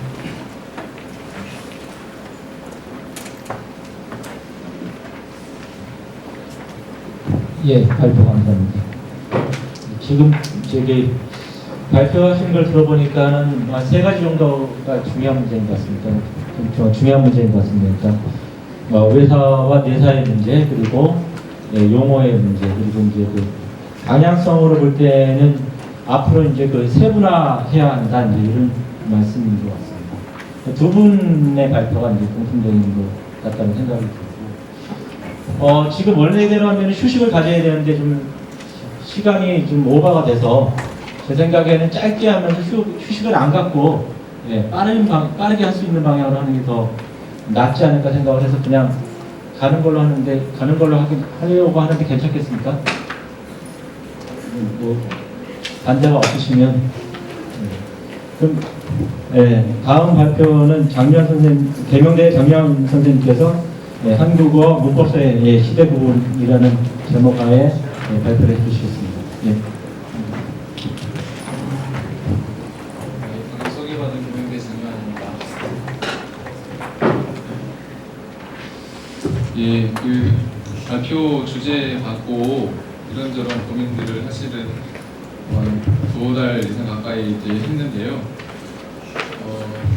그러니까 전체적인 시대 구분사도 고민도 해보고 문법사적인 측면에서 시대 구분이라는 건 뭘까, 이런 고민도 좀 많이 했습니다. 근데 그런 과정에서 나름대로 생각한 거는 지금도 장윤 선생님한테도 그런 말씀하셨는데, 시대 구분의 거시적 관점의 문제점 말씀하셨는데, 시대 구분을 좀 더 세분화해서 지금의 기존의 시대 구분은 앞에 언어와 후행 시대의 언어의 어떤 차이점이 명시적으로 드러나는 것에서는 성과를 냈지만, 그러니까 어떤 변화를 겪고 있는가. 그러니까 이전 시대의 언어하고 다음 시대의 언어가 어떤 변화 과정에서 어떤 변화 과정을 거치고 있는가, 이런 부분들은 지금 현재 시대 부분으로 표현하기 힘들다. 나는 어떤 문제점을, 가장 큰 문제점을 생각하고 거기에 대해서 나름대로 생각을 정리를 했습니다. 그래서 그 발표문을 중간중간 읽어가면서 진행 발표를 열심히 하도록 하겠습니다. 85페이지, 이 글은 문법사의 시대 구분을 서술하기 위한 연구의 일환으로 시대 구분의 연구 성과를 비판적으로 검토하면서 발전적 서술 방법을 모색하고 19세기 말에서 20세기 초중반의 언어의 문법 변화 과정을 계기적으로 살펴보는 것을 목적으로 합니다. 19세기 말에서 20세기 초중반의 언어는 시대 구분 측면에서 여전히 논란의 중심에 있으므로 미시적 측면에서 접근해 그 언어적 특징을 살펴보고자 합니다. 그간의 국어사 시대 구분 연구에서는 문법사와 어휘사가 제대로 반영되지 못한 것이 사실입니다. 지금까지 시대 구분이 주로 의문사 연구를 토대로 하였기에 문법사나 어휘사 측면에서도 시대 구분의 타당성이 인정받아야 할 필요가 있다는 홍은표 선생님의 문제의식처럼 기존의 시대 구분 연구는 그 한계점을 안고 있습니다. 맨 마지막 단락인데요. 국어의 특성을 고려할 때 조사와 어미 체계는 매우 중요한 위치를 차지하고 있을 뿐 아니라 문법 형태의 변화는 문법 체계의 변화를 야기하는 일이 많기 때문에 언어 변천사 전체에서 차지하는 비중이 매우 크다고 할 수 있겠습니다. 지금까지 문법사 관점의 시대 구분 논의에서 제기된 문제에는 고대 국어의 분기, 중세 국어의 기점, 19세기 말에서 20세기 초의 국어의 규정, 현대 국어 안에서의 언어의 이질화 등이 있습니다. 이들의 논의 중 시대의 세문화, 즉 현대 국어라도 형성기, 발전기, 완성기 등과 같이 세분화할 필요가 있다는 논지가 주목됩니다. 언어의 변화를 명시적으로 인식하고 그 변화를 체계적으로 설명하기 위해서 절대적인 시대 구분이 필요하다 하더라도 기존의 1차적 시대 구분, 즉 고대국어, 중세국어, 근대국어, 현대국어 시대 구분은 너무 거칠고 변화하는 언어 실체를 제대로 반영하지 못한 측면이 있기 때문입니다. 그래서 이에 2장에서는 기존 시대 구분의 연구 방법에 대한 문제점을 제기하고 또 3장에서는 문법사를 토대로 한 시대 구분의 쟁점을 살펴보기로 하겠습니다. 문법사를 시대 구분에 적극 반영한 연구 성과가 그리 많지는 않지만 지금까지 제기된 문제를 부각하여 시대 구분의 서술 방법에 대해서 공부할 것입니다. 마지막 4장에서는 미시적 관점에서 19세기 말에서 20세기 초중반의 언어를 계기적으로 살펴보고자 합니다. 19세기 말과 20세기 초중반은 현대국어 시작점과 관련되기 때문에 이 시기의 언어를 근대국어로 구분할지 아니면 현대국어 다룰지 아니면 독립된 시기 구분할지 문제가 있어 중요한 시기이기도 합니다. 2장은 시대 구분의 서술 방법의 문제입니다. 첫 번째 단락 세 번째 줄인데요. 언어 변화의 전환점을 어디에 둘 것인가 하는 문제, 즉 어느 한 시대와 다른 한 시대의 경계를 가르는 문제는 쉬운 일이 아닙니다. 이 변화에 따른 경계의 문제는 국어사 연구의 이른 시기부터 논의되었고 초기 외사 영향을 받으면서 다양한 시대 구분이 제기되었습니다. 국어사 연구가 심화되면서 언어 변화를 중심으로 한 시대 구분이 설득력을 갖게 되어 현재는 고대, 중세, 근대, 현대 국어의 구분이 설득력을 갖게 되었습니다. 물론 구분 시점이나 용어의 차이가 여전히 존재하지만 대체로 이 정도의 구분에 합의된 듯 합니다. 그런데 언어 변화를 중심으로 한 설정된 시대 구분도 몇 가지 한계점을 지니고 있습니다. 첫째는 지나치게 하나의 기준을 적용한 부분인데 이 부분은 앞서 언급했기 때문에 진행하도록 하겠습니다. 87페이지입니다. 2번 예문 위인데요. 이러한 문제의식, 그러니까 지나치게 하나를 기준으로 한 시대 부분에 이런 문제의식 일찍이 문법사나 어휘사 연구에서 제기되었는데 이를 다시 살펴볼 필요가 있습니다. 그래서 김광현 선생님, 홍익현 선생님, 또 김성훈 선생님께서 의무사 중심의 시대 구분을 비판한 그 내용을 정리를 했습니다. 88페이지입니다. 밑에서 두 번째 단락인데요. 기존의 시대 구분이 지나치게 한 분야에 의존하고 있는 문제와 함께 언어 변화의 과정보다는 언어 변화의 결과에 치중한 서술 태도도 한계로 제기됩니다. 시간의 흐름 속에서 언어를 고대국어, 중세국어, 근대, 현대국어 같이 구분하여 각 시대의 공식 문법 체계를 기술하는 방법은 일정한 시기의 언어 특징을 명시적으로 보여줄 수는 있어도 변화의 과정을 담아내지 못합니다. 즉, 한 시대의 언어와 다른 한 시대의 언어가 어떻게 다른지, 무엇이 다른지에 관심을 두어 그 다름을 시대 구분의 기준으로 삼는 서술 방법은 언어 변화가 어떻게 이어지는지, 그 변화 과정이 어떠한지를 면밀히 보여주지 못합니다. 국어 사용구가 어떻게 다른지보다 어떻게 변화하는지에 초점을 두어야 한다는 입장에서 보면 시대 구분은 언어 변화 과정을 체계적으로 보여줄 수 있어야 합니다. 최근 국어 사용구에서 국어의 변이와 변화 관심을 갖고 관찰하는 것도 이를 주목하고 있기 때문입니다. 그렇다면 시대 구분의 언어 변화 과정을 담을 수 있는 서술 방법은 보다 발전적인 시대 구분 연구가 될 것입니다. 이러한 언어 변화 과정을 시대 구분 연구에 적용하려는 논의가 없었던 것은 아닙니다. 홍종성 선생님 논의에서도 현대 국어를 홍성기 정착기 발전기로 세분화한 바 있고, 홍익편 선생님께서도 근대 국어를 정기 국어, 후기 국어로 분한 바가 있습니다. 89페이지 위에서 숙제 단락입니다. 언어의 연속적 과정, 즉 언어 변화 과정이 반영되지 않는 시대 구분은 단선적이고 분절적이어서 언어의 본질적 속성이 드러나지 않을 수 있습니다. 공시적 언어 현상은 항상 다음 단계로 변화하는 시발점이 되어 동요하고 있다. 따라서 공시적 언어 상태는 새로 생겨난 요소가 없어져가는 요소 혼합체이며 공시태는 과거를 반영하고 미래를 예측할 수 있다는 원재현 선생님 말씀처럼 언어를 가변적 상태로 인식할 때 언어의 변화 양상, 나아가 언어 변화 과정이 더 체계적으로 기술될 수 있을 것입니다. 3장은 문법사 시대 구분의 쟁점과 과제입니다. 이 장에서는 문법사적 관점에서 시대 구분에 대한 연구 성과를 살펴보면서 시대 구분의 논의를 심화하고자 합니다. 문법사 관점에서 제기된 고대 국어와 중세 국어의 구분, 시대 구분의 세분화, 19세기 말에서 20세기 초 언어의 시대 규정, 현대 국어의 시작점 등이 중요하게 논의될 것입니다. 첫 번째는 고대 국어와 중세 국어의 분기점 문제입니다. 두 번째 나량인데요. 근래에 와서 새롭게 이두 자료와 구글 자료가 발굴되고 이에 대한 연구 성과가 이루어지면서 고대 국어의 면면을 관찰할 수 있는 상황이 되었습니다.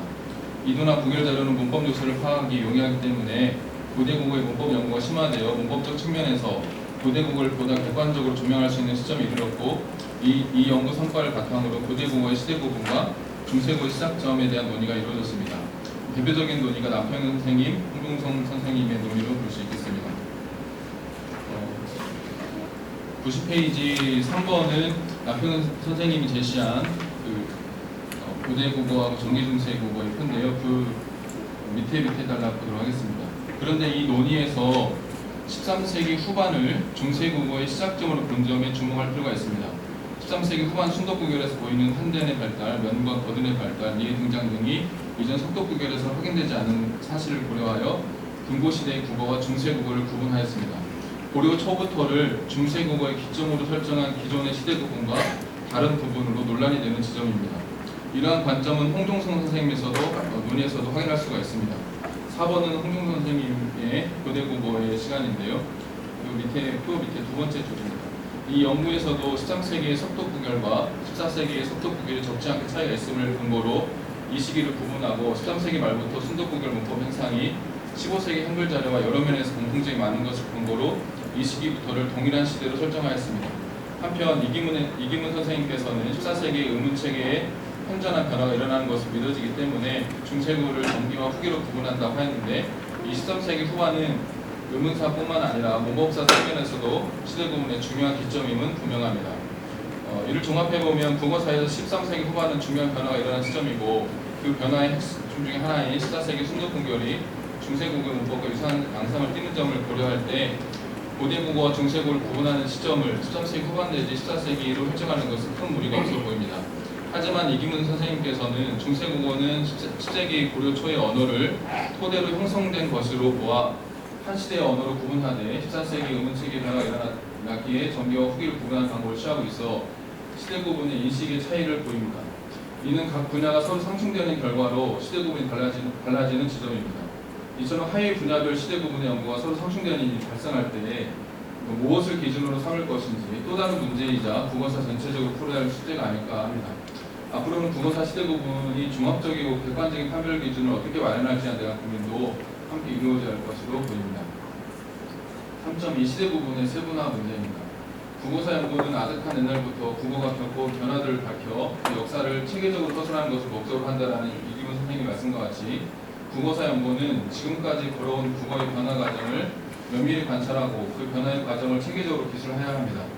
이런 점에서 시대고문은 국어의 변화를 가시적으로 보여주고 이를 토대로 국어의 변화를 체계적 기술할 수 있는 토대가 되어야 합니다. 그런데 문제는 지금까지 시대고문은 각 시대를 분리해 인식하는 것은 어느 정도 성과를 내고 있지만 언어 변화 과정은 제대로 드러내지 못하는 데 있습니다.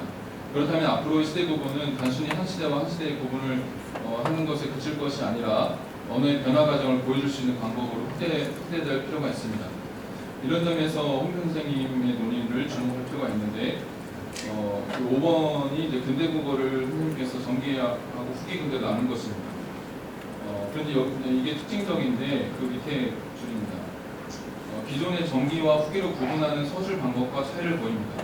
즉 근대국어 시기에 일어난 문법의 변화 과정에 주목하여 문법 변화가 일반화되고 완성화되는 과정을 토대로 근대국어를 정기와 후기로 구분한 것입니다.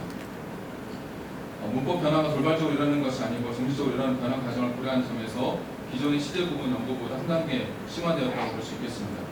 언어 변화는 언어의 본질적 특성으로서 언어는 항상 변화한 상태에 있습니다. 현재 통용되고 있는 시대 구분과 같은 방식은 언어 변화 과정을 짚어내기가 힘들다고 생각됩니다. 이러한 언어 변화에 따른 시대 구분은 홍종성 선생님께서도 적극 반영해서 현대국어 시대를 형성기, 정상기, 발전기로 세분화했습니다. 6번은 홍종성 선생님께서 제시한 건데요. 유교서와 같이 홍종성 선생님께서는 형태의 변화, 또 통사 변화를 제1기, 제3기로 구분해서 현대국어를 형성기, 정착기, 발전기로 세분화했습니다. 언어 내적 요인, 즉 문법의 변화 과정을 바탕으로 시대 구분을 세분화하여 명시했다는 점에서는 이전의 시대 구분 연구보다 발전적 시대 서술 방법이라고 하겠습니다. 물론 한 시대의 범주를 어떻게 세분화할 것인지, 세분화의 기준, 세분화의 단계는 무엇으로 삼을 것인지에 대해서는 더 깊은 논의가 있어야 하겠지만 언어의 점진적 변화 관점에서 문법 형태가 바뀌는 시점, 그리고 점점 확장되는 시점, 정착되는 시점을 구분하는 것은 어느 정도 타당하다고 생각됩니다. 이 근대국어 개체 형성과 발달 과정을 통해서 시대구분 수술 방법, 즉 세분화하는 방법을 간략히 공유를 좀 해보면 7번 예문은 이제 개형이 7번 예문을 통해서 개형이 19세기 후반에 구어체에 적극적으로 반영된 자료들을 확인할 수가 있습니다. 서양 연구에 따르면 19세기 개형은 19세기 초중반에 형성이 되었지만 실제로는 이제 19세기 말, 19세기 후반, 20세기 초에 이제 보편화되었다고 볼 수 있겠는데, 이러한 현상은 예문 8번처럼 그 이본 비교를 통해서 계기적 변화를 볼 수도 있습니다. 그 구음홍의 이본들을 토대로 개에서 어떤 발달 과정을 확인할 수 있다는 것이죠. 그러니까 문법 형태의 어떤 형성과 사용 빈도 그리고 이본 간 대체 현상이 면밀히 검토된다면 형태들의 변화 과정을 단계적으로 기술할 수 있을 것입니다. 문법 변화, 문법 형태의 소멸, 생성 등은 선행 연구에 언급된 바 있지만 문법 변화 어느 정도 단계를 거치며 일어나고 그 과정이 자료를 통해 나타나기 때문에 이를 첨부한다면 시대 구분의 세분화는 가능하다고 판단됩니다. 시대 구분의 세분화, 문법의 변화 과정을 담을 수 있다는 점에서 국어 시대 구분의 발전적 연구가 될 것입니다. 물론 시대 구분의 세분화 관련해서 몇 가지 정도 고려할 부분이 있습니다. 첫째는 한 형태의 형성과 발달 과정만으로 보편성을 확보할 수 없다는 점입니다. 다양한 문법 형태들의 형성과 발달 과정의 시기가 다르기 때문에 어떤 요소를 주요한 시대 구분의 기준을 삼을 것인지에 대한 전반적인 고민이 필요합니다. 둘째는 모든 문법 형태가 형성과 확장, 완성 단계를 모두 거치지 않는다는 것입니다.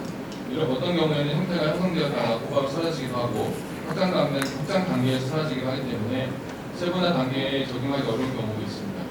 셋째는 형성 단계는 문헌을 통해 어느 정도 확장할 수 있지만 확장과 완성의 단계를 구분할 수 있는 근거를 무엇으로 삼을 것인지 하는 점입니다. 연구자들마다 정도 판단 인식이 다를 수 있기 때문에 객관성 확보하기 위해서는 이에 대한 고민이 있어야 할 것으로 보입니다. 19세기 말에서 20세기 초의 언어에 대한 문제입니다. 문법사 연구에서 19세기 말에서 20세기 초의 언어는 공시적 언어 관점이나 언어 변화 관점에서 큰 변화를 받았습니다. 짧은 시기지만 근대국어와 현대국어의 과도기적 언어의 양상이 매우 복잡하게 얽혀 있을 뿐 아니라 다른 시기에 비해 정치, 사회, 문화의 급격한 변화와 함께 언어 변화 양상 급변화이기에 흥미로운 연구 대상으로 삼은 것은 어찌 보면 자연스러운 일일 것입니다. 94페이지 보시면 그래서 이 시기의 언어는 근대국어의 승격도 지니고 있으면서 현대국어의 승격도 지니고 있는 그렇지만 근대국어와 현대국어와도 차이를 보이는 그런 시기이기도 합니다.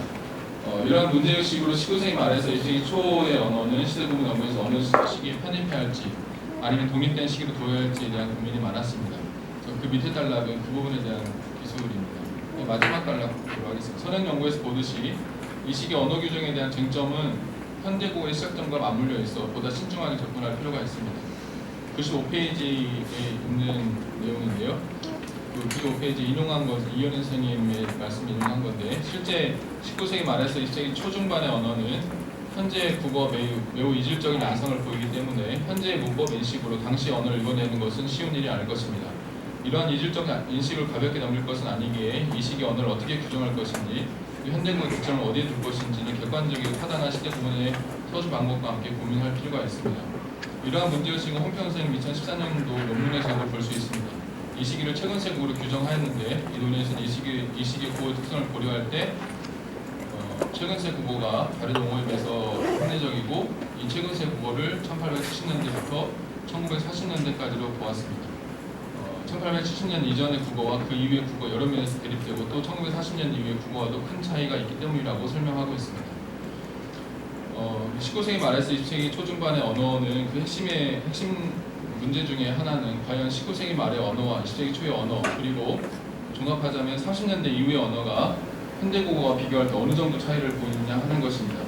그래서 현재까지는 주로 19세기 언어를 집중적으로 연구하거나 소위 개화기 시기를 연구해 왔습니다. 그런 점에서 1920년대와 30년대에는 사각지대에 들어있는 시기로도 보입니다. 그래서 이 시기까지 포함하여 문법화를 검토하여 그 시기의 특징을 살펴볼 필요가 있습니다.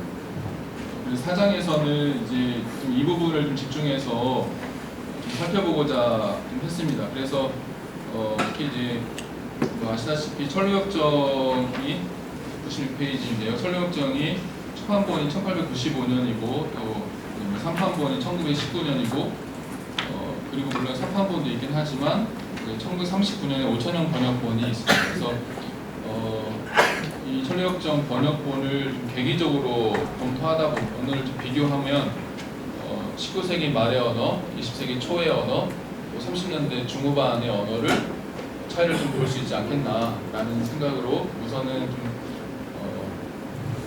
살펴봤습니다.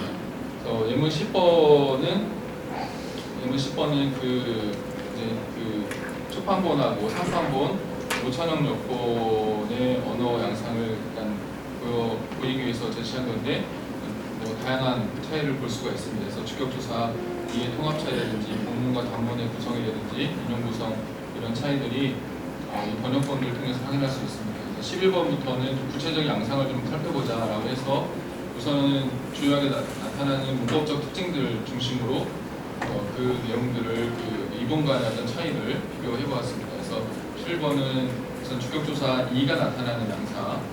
그런데 5천형본에서는 한해도 나타나지 않고 3판본은 어떤 제한되는 극hin 그 환경에서만 보이고 초판본은 많은 양상으로 보인다라는 차이를 확인할 수 있었고요.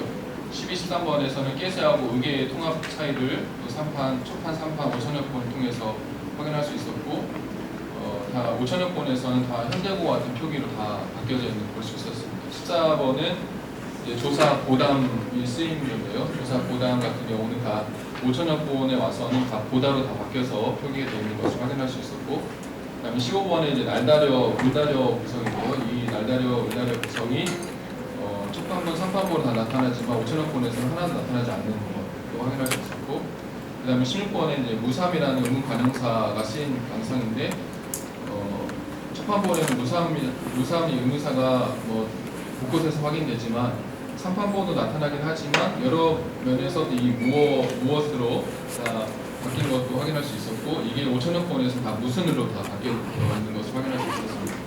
17번 종결 표현인데 섬나이다 이제 이 표현들은 다 이제 습니다, 읍니다로 바뀌어져 있는 걸 볼 수 있었고, 18번, 19번, 20번은 삽이 없는 그냥 나이다, 이다, 청자 높임 표현들이죠. 이 표현들도 다 이미 이제 습니다, 읍니다 표현들로 다 5천형본에 가면 다 바뀌어져 있는 상황들을 확인할 수 있었습니다. 5천형본에서는 나이다 이런 표현들은 하나도 나타나지 않았습니다. 21번, 21번, 22번에 가서는 또 이런 종결 표현에 요가 결합한 양상을 5천여 건에서만 확인할 수가 있었습니다. 또 23번까지도 마찬가지입니다. 그리고 24번, 25번, 26번, 27번, 28번까지인데 여기는 다 리라 종결형들이 다 종결형으로 바뀌어 있는 현상이고 28, 29번은 이제 계사 구성도 다 그와 같이 다 종결형으로 바뀌어져 있는 것을 확인할 수 있습니다. 30번, 31번, 32번, 33번은 은지라, 을지라 이 표현들도 5천여 번 와서는 다 종결형으로 바뀌어져 있는 것을 모두 확인할 수 있었습니다. 그리고 34번은 좀 흥미롭게 봤던 예문 중에 하나인데요. 그러니까 이른바 대과거로 나타난 표현인데 초판본, 3판본에서는 다 엿도로 나타나던 것이 5천여 번에서는 다 형으로 바뀌어서 나타나는 것을 확인할 수 있었습니다.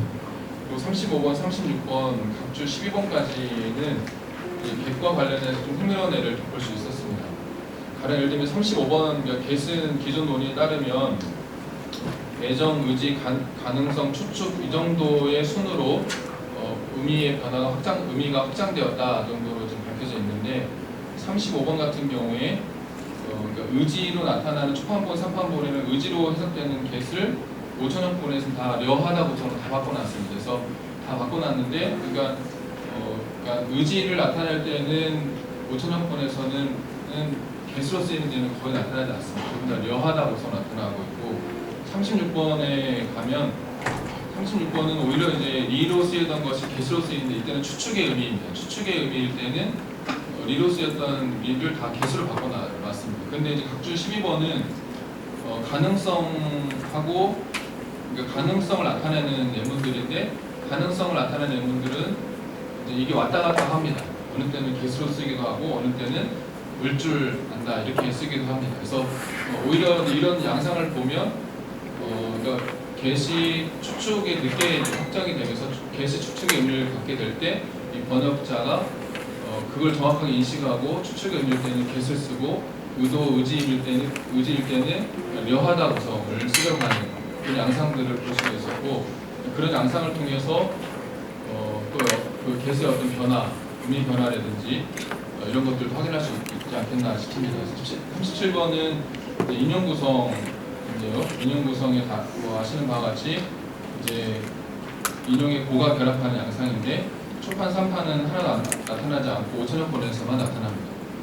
38번에 이제 인용 구성에서 이제 이른바 인용 동사의 표현 양상인데 가라데 초판 3판은 이런 식으로 가라데 권하데 나타나는데 5천여 번에 가면 다시 말하기를 번역하기를 이런 식으로 다 번역이 되어 있습니다. 마지막 단락의 마지막 문장인데요. 그러니까 철로 역정의 이본 간 언어 차이만 놓고 보면 1930년대를 현대국어의 기점으로 볼 수 있을 듯합니다. 그러니까 공부에서 살펴보진 않았지만 의문이나 어휘적 특징도 5천역은 현대국어와 매우 흡사한 양상을 보입니다. 그래서 사장에서는 이제 20년대, 30년대, 40년대 사이에 언어의 양상을 일면이지만 이런 번역의 이본들 차이를 통해서 이 시기 언어의 특성을 볼 수 있지 않겠나, 변화의 양상을 볼 수 있지 않겠나라는 측면에서 정리하였습니다. 제 발표는 여기까지입니다.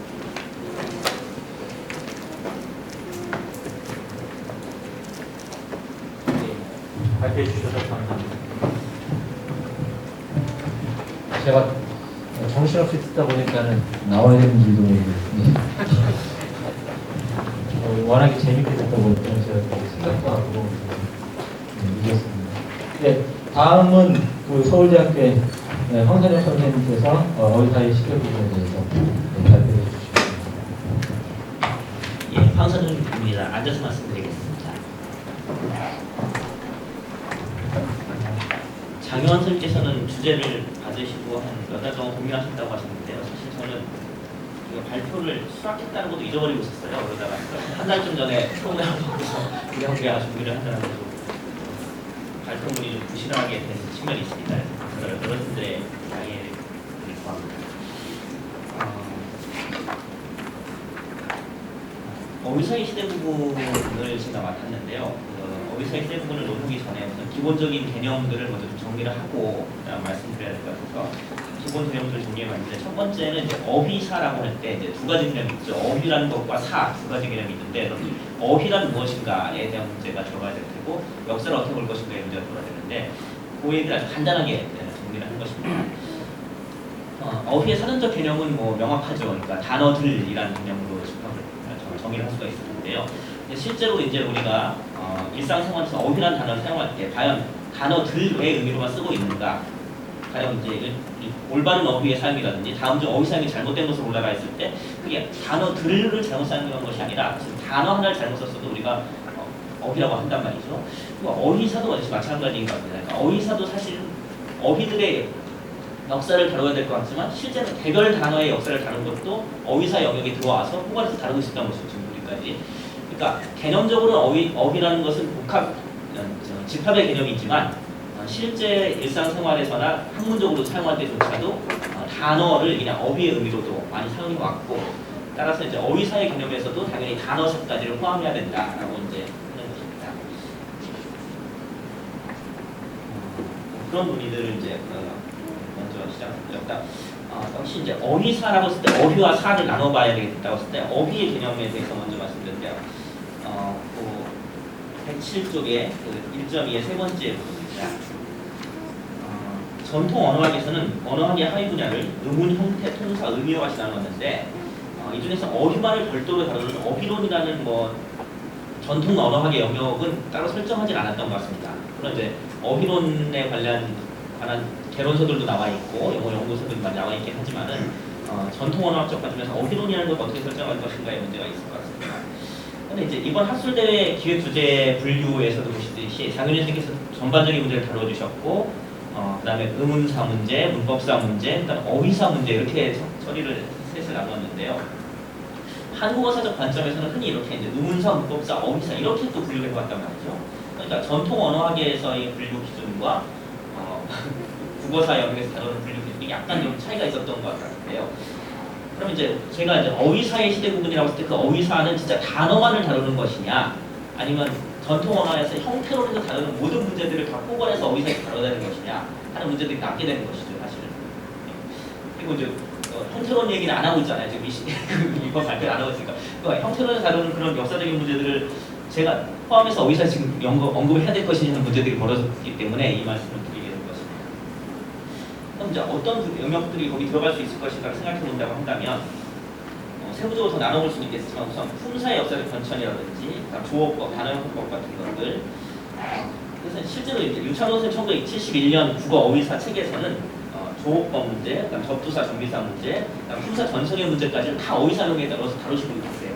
근데 그 이후에 나온 어휘사 논조에서는 또 이런 것들을 좀 빼고 좀 단어들을 위주로 가는 경향이 있는데 그래서 이것을 어떻게 할 것인가의 문제들을 좀 정리해 볼 필요가 있겠다. 어떤 정답이 있거나 이런 것이 아니라, 그러니까 우리가 막연히 어휘사라는 개념을 사용했을 때 그 어휘사의 범주에 들어갈 수 있는 것들이 어떤 것이 있을까 고민해 볼 필요가 있다는 측면에서의 말씀을 드린 것입니다. 또 이제 어휘사를 이렇게 광범위하게 설정하지 않고 이제 종래처럼 그냥 좁은 범위로 설정한다고 하더라도 이 어휘의 변화라는 것은 의문의 변화, 형태의 변화, 의미의 변화가 사실 다 포괄되어 있죠. 물론 이제 문법의 변화까지는 굳이 안 들어도 되겠습니다만, 그러면 사실 어휘사라는 것이 의문사의 문제와 역시 형태사의 문제와 의미사라는 걸 우리가 다 설정하지 않는 의미사의 문제가 있다는 그것까지를 포괄하는 범위가 사실 어휘사에서 또 다루어지게 되는 측면이 있습니다. 즉, 의문사와 어휘사가 완전히 구별되지 않는 측면이 또 존재하게 되는 것이죠. 어쨌든 이런 기본적인 문제들이 있다는 것을 전제로 하고 기존의 이제 어휘사를 우리가 어떻게 다뤄왔고 어휘사에 대한 어떤 논의들이 있었는지 살펴본 다음에 그 속에 어떤 문제들이 있는가에 대한 것을 말씀드리도록 하겠습니다. 어휘사의 영역에서 다룰 수 있는 분야들은 민현 선생님께서 1995년 논문에서 이제 1번과 같이 정리를 하셨는데요. 우선 어휘를 다루는 내용들을 크게 부류별로 나눠봤을 때 어음, 어기, 어법, 어종, 그다음 어사, 어류, 어원, 어의와 같은 다양한 개념들로 나누어서 어휘론을 우리가 구성해 볼 수 있고, 그럼 어휘사의 영역도 역시 그런 것들을 모두 역사적으로 다루고 있다면 어휘사의 영역에 포함될 수 있을 것이다 라고 할 수가 있습니다. 특히 이제 어음 같은 것은 결국 단어의 변화, 단어의 발음의 변화, 의문의 변화이지만 아래아의 변화로 인해서 국어 어휘에서 아래아를 가진 어휘들은 전부 다 변화를 겪게 되는 거죠, 사실은. 그러니까 의문사라는 것이 어휘사에도 굉장히 큰 영향을 주게 되는데 뭐 그런 영향관계 속에 있다고 볼 수 있습니다.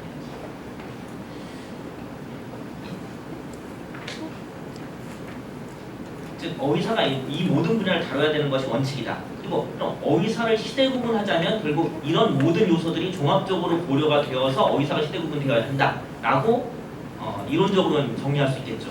근데 실제로는 그렇게 할 수 없다는 것이 어휘사의 문제라는 겁니다. 왜 그러냐면 어휘를 생각해 봤을 때 단어 의미라는 것이 굉장히 중요한 부분이고 단어에서 핵심적인 영역을 차지하는 부분인데 의미의 변화는 분명히 있습니다. 시대의 흐름에 따른 의미의 변화는 있는데 문제는 그러한 단어의 의미 변화들이 어느 시기에 집중적으로 발생한다든지 어떤 중세와 근대, 고대와 중세 사이에 뭐 큰 차이를 벌면서 시대를 지을 만한 대폭적인 변화가 의미 변화가 일어나기 굉장히 가능성이 없죠, 사실은. 예. 그리고 또는 어떤 한 개별 단어의 변화가 의미 변화가 일어난다 하더라도 의문의 변화는 굉장히 다릅니다. 의문이라는 것은 뭐 한 언어에서 기껏해야 수십 개, 100개를 넘지 못하는 목록이니까 그 중에 특히 모음 같은 것은 뭐 10개 미만의 단모음 체계를 했을 때 10개 미만에서 어떤 단모 아래아가 사라졌다는 것은 굉장히 한 언어에 큰 영향을 미치는 것이 분명하고 그리고 문법 요소도 마찬가지예요. 조사나 어미 같은 것들도 기껏해야 수백 개에 불과하기 때문에 그 중에 어떤 조사 목록도 한 몇 개가 바뀌었다든지 하는 것들은 굉장히 언어사적으로 큰 의미가 있는 것인데 문제는 어떤 단어가 새로 생겼다든지 또는 어떤 단어가 소멸했다든지 또는 그 단어의 의미가 바뀌었다고 해도 그것이 대폭적인 변화가 일어나지 않는 이상은 그 시대 구분의 기준으로 삼기는 굉장히 어려운 것이죠. 그래서 나머지 그 107쪽에서 108쪽까지 제시한 그 위련 시스템 체계 어휘사 영역 여러 가지 분야들이 결국은 개별적으로 연구되고 어휘사 영역이긴 하지만 그것이 시대 구분의 기준으로 작용하기에는 굉장히 많은 한계점을 가지게 된다. 그래서 종래에 이제 어휘사 시대 구분을 하던 분들이 주로 삼아왔던 것은 차용어의 도입이었습니다. 그러니까 어떤 몽골과의 몽골의 침입이라고 할까요? 몽골의 침입으로 인한 대폭적인 몽골어의 수용의 문제, 그다음에 뭐 개화기를 거치면서 신문물의 수용으로 인한 서구어와 일본어의 대량적인 수입이라든지 그러니까 이런 것들이 이제 어휘사의 시대 구분의 기준으로 작용이 됐던 것인데, 즉 제시한 것이 8가지가 제시되어 있는데 8가지 중에서 어종, 즉 어종의 문제만이 어휘사 시대 구분의 굉장히 핵심적인 영역으로 작용돼 왔던 것이 이제 지금 국내 어휘론의 어휘사 시대 구분의 문제점이라고 지적을 할 수가 있을 것 같습니다. 그런 얘기들은 좀 나중에 다시 말씀드리도록 하고요.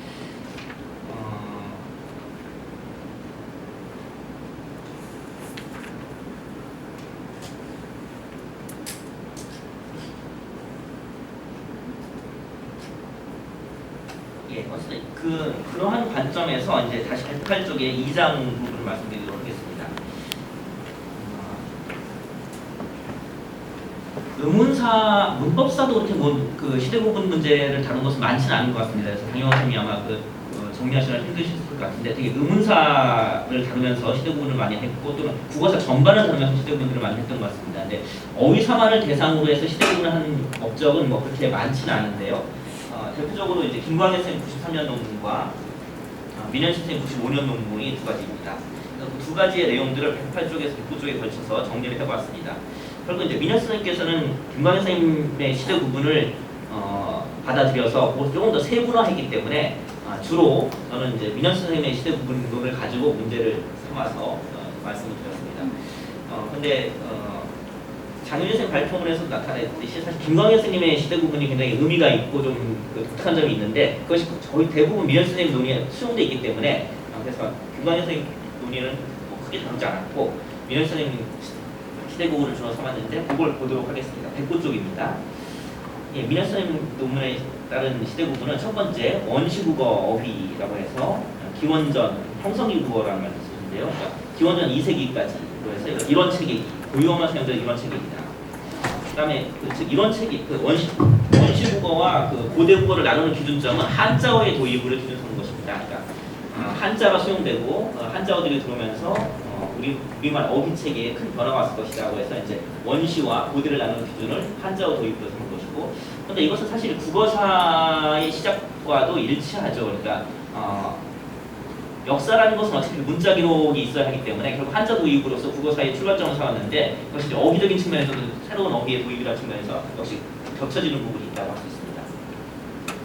다만 이제 고대를 이제 전기와 후기로 나눴는데 통일신라입니다. 그러니까 삼국시대까지를 전기고대 국어, 그다음에 통일신라 이후부터 고려 건국 이전까지를 후기고대 국어로 삼았습니다. 그래서 이제 그 전기고대 국어의 특징은 한자가 도입됨으로써 이원 체계를 형성한 시기라는 것에 의미가 있다라고 보셨고, 그다음에 후기고대 국어는 그 이원 체계의 확장기라는 것을 썼습니다. 그래서 아까 시대 구분을 할 때 어떤 주제별 또는 어떤 그 특징별로 구분할 수 있다고 했을 때 어휘사가 바로 이제 그런 쪽의 기술이 충실히 되었고, 이게 김광희 선생님이 사실 도입한 방식이긴 한데 그런 이제 주제를 잡아서 연구하고 있는 것이죠. 그다음 고려의 건국이 아까도 이제 앞선 논의들에서 계속 문제가 됐던 것인데, 고려 건국이라는 것이 과연 시대 구분의 중요한 기준점이 될 수 있느냐라는 것이 이제 여러 가지 논란이 있겠습니다.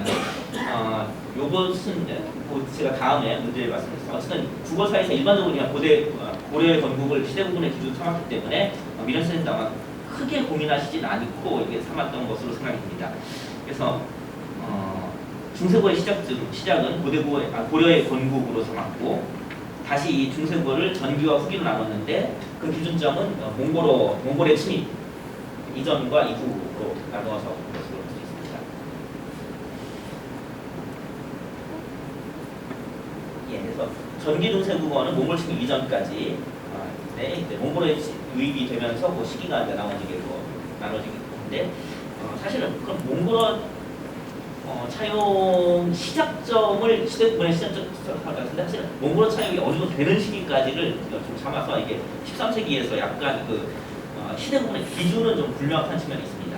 그래서 어쨌든 고대는 고유어와 한자어로 되어 있었다면 이 전기중세국어에서는 몽골어가 도입됨으로써 3원 체계가 형성됐다라고 하고, 후기 중세에는 14세기에서 16세기 3원 체계 안정기라고 하고요. 근대국어는 역시 이제 그 임진왜란으로 볼 것인지 뭐 16세기 말로 볼 것인지 논란이 있습니다만, 그 근대국어는 17세기 이후로 봤고, 이것이 1876년 강화도 조약 체결 시점인데요. 개항기로 잡고, 개항기 이전까지를 3원칙이 확장기로 잡았고요. 그다음에 개화기가 굉장히 그 국어 어휘 사이에서 중요한 시점이라는 것은 누구나 동의하는 것이라고 할 수 있습니다. 다만 이제 이것은 학자들에 따라서 아까도 나와서 1894년 가보경정을 잡을 것이냐, 아니면 개항기 1876년을 잡을 것이냐 하는 문제들이 있겠습니다만, 민혁스는 1876년부터 10년까지를 개화기 어휘를 잡았는데, 이 시기 뭐 잘 아시다시피 일본계 한자와 서구 외래어가 그때 시기라고 할 수 있습니다. 그 다음에 1910년에서 45년까지를 전기 현대국어, 해방에서 현재까지를, 근데 이 논문이 쓴 95년, 20년 전인데요. 현재까지를 후기 현대국어로 잡았습니다. 근데 사실 이 논문이 쓰여진 이후에 또 다른 문제점이 있는데요. 그러니까 90년대 중반 후반부터 나타난 것 중에 하나가 인터넷과 인터넷 중반 스마트폰 보급인데, 이것이 저는 국어 어휘사에서 굉장히 또 중요한 변화를 가져왔다고 생각해요. 그러니까 너무 이게 현대국어적인 관점에 치우친 것일지 모르겠지만, 저는 모르겠어요. 그 60년대 70년대의 변화보다도 인터넷 도입 이후에 우리 어휘 체계가 굉장히 많이 바뀌었다고 생각하는데, 그래서 사실 이 논문 이후에 선언 하나 그다음 10번을 또 구성할 수 있겠죠. 1995년 이후에 뭐 이제 새로운 선정할 수 있을 것 같은데요. 그런 논의들을 이제 그 뒤에서 말씀드리긴 했습니다. 예, 어쨌든 그래서 의문사나 문법사의 시대 구분과는 상당히 좀 다르게 주제별로 세분화해서 어휘사의 시대 구분을 해왔는데, 다만 이 어휘사의 시대 구분이 대개는 어종별에, 그러니까 차용어 도입이라는 것에, 외래어 도입이라는 것에 굉장히 초점을 두고 무대화되는 한계점은 있다라는 말씀을 드리겠습니다. 이것이 지금까지 이제 어휘사 구분 방식이라고 한다면, 이런 구분 방식에 나타난 문제점들을 제가 몇 가지 생각해본 것들을 정리해보고 3장입니다. 국어사 시대 구분 전반적인 문제점은 뭐 앞서도 논의됐지, 홍익돈 선생님께서 이미 많이 말씀하셨고, 또 앞에서도 논의가 많이 됐기 때문에 그러한 중복될 만한 이야기들은 좀 빼고 어휘사 자체만 초점을 두고 정리를 해보았습니다. 우선 첫 번째 F쪽 질문일 텐데요. 어휘사 시대 구분이 왜 필요한가? 사실 이건 어휘사 시대 구분이 왜 필요한가 아니 국어사 시대 구분이 왜 필요한가와 똑같은 질문일 수도 있는데요. 간단히 설명하겠습니다. 어휘사 시대 구분은 우리 국어사 연구의 목적인가, 방법인가, 결과인가 물론 이제 앞에서 계속 논의가 됐던 부분인데요. 이번 학술대회 주제가 사실은 시대 구분이니까 시대 구분 자체가 학문의 목적이 될 수 있다는 것을 보여주고 있습니다. 사실은. 그렇죠? 그러니까 지금 우리가 시대 구분 어떻게 할 것인가 논의하고 있는 자체가 이 학문의 목적이 되니까 시대 구분 자체가 목적인 것처럼 보고 있을 텐데 근데 대부분의 장현선도 그렇고 다른 분들 논의하실 때 우리가 왜 시대 구분을 하는가 하면 국어사를 연구하기 위한 이해하기 위한 방법으로서 그렇죠? 어떤 관점을 갖추고 바라볼 때 그 시대를 우리가 잘 알 수 있기 때문에 그래서 방법으로서 접근해야 된다라고 했는데 근데 문제는 즉 국어사의 시대 구분은 그 자체로 목적이 될 수 있지만 사실은 그 자체로 목적이라기보다는 국어사를 연구하기 위한 방법으로서 도입되는 것이다라고 하는 것이 더 타당할 것이라고 생각이 되는데요. 그런데 문제는 방법으로서 도입한다고 했을 때 시대 구분의 기준을 결국 설정하기 위해서는 계속 논의가 돼 의문사도 그렇고 그리고 국어사도 그렇고 실제적인 연구와 자료와 해석과 공부를 바탕으로 해서 그 결과가 나와야 그걸 가지고 시대 구분을 할 수 있게 되는 것이죠. 그럼 결과도 무슨 얘기냐면 시대 구분은 결국 결과론이다 이렇게 되는 것이죠. 그러니까 국어사를 연구하기 위해서 시대를 구분하는데 국어사가 연구되지 않으면 시대 구분을 할 수 없어요 사실은. 그래서 홍인영 선생님도 굉장히 많은 기준이 될 만한 요소들 우리가 고려해야 될 요소를 던져주셨는데 사실 저는 홍인영 선생님이 제시한 것 중에서 저 의문사 모르지만 좀 다른 것들이 있긴 한데 장현석도 굉장히 그때 고민하셔서 기준을 어떻게 삼을 것인가의 문제 때문에 개화기 이후 현재까지 어떻게 미세하게 볼 것이냐는 굉장히 선착하셨던 것 같아요. 근데 결국은 시대 구분을 근본적으로 논하기 위해서는 결국 근본적 역으로 돌아가서 이거 내용 연구하지 않고서는 시대 구분 못한다라는 것이 그럴 수밖에 없다는 그 말씀을 드린 거죠. 그래서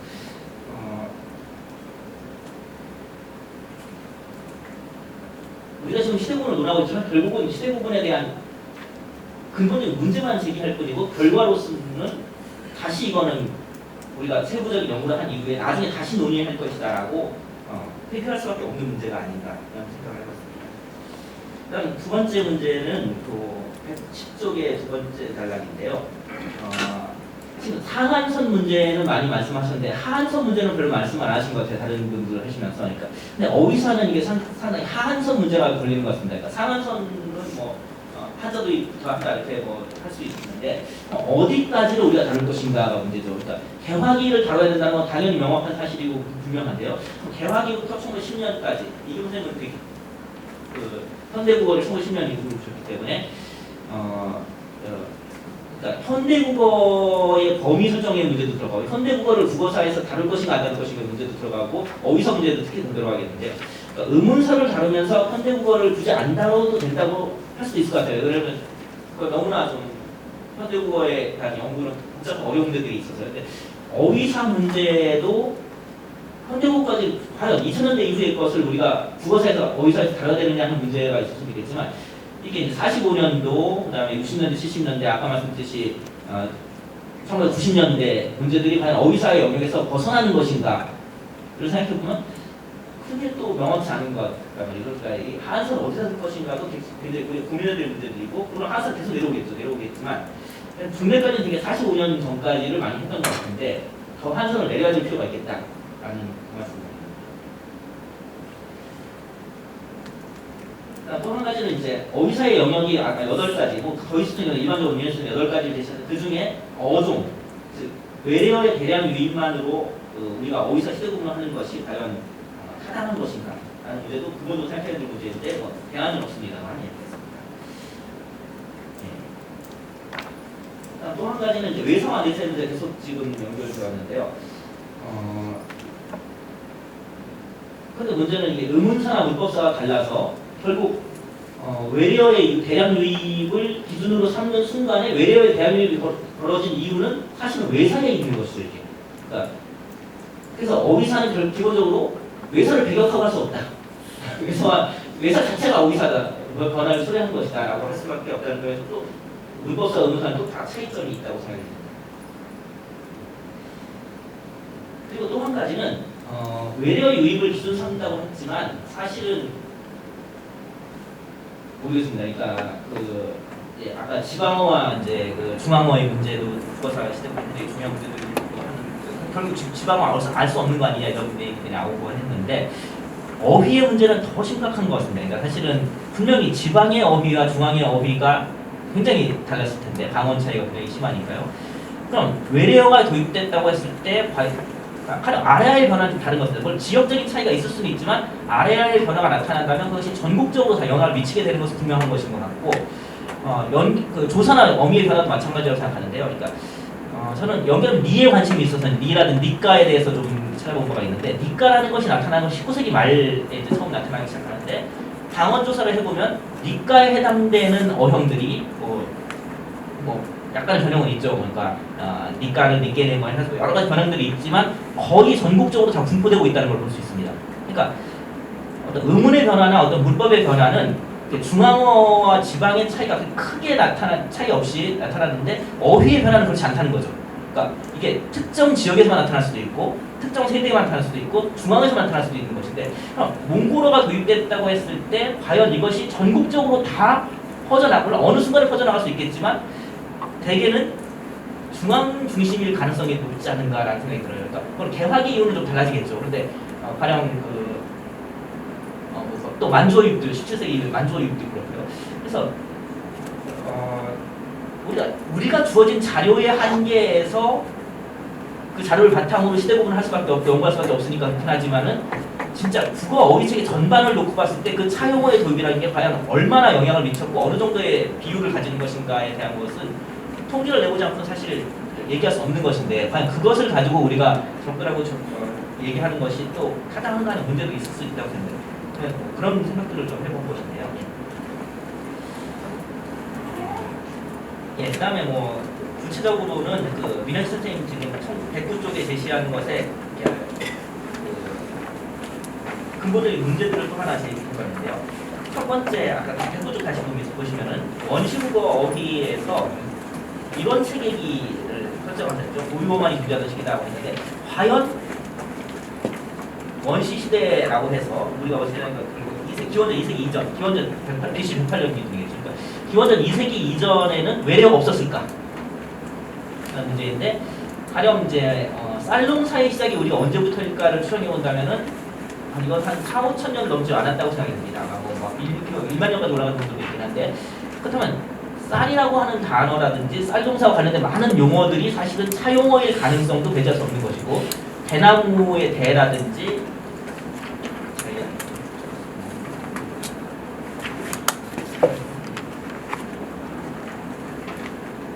또는 그 중국 쪽에서는 바람 같은 거조차도 사실은 풍에서 왔다고 주장하는 분들이 있고 그러니까 원시 시대에도 원시 시대는 대단한 원시 시대 아니니까 고대국어 이전 시기에도 분명히 차용어들이 있었기 때문에 그걸 이론 체계기라고 확정적으로 얘기하는 것은 사실은 적당하지 않다라는 생각을 좀 가지고요.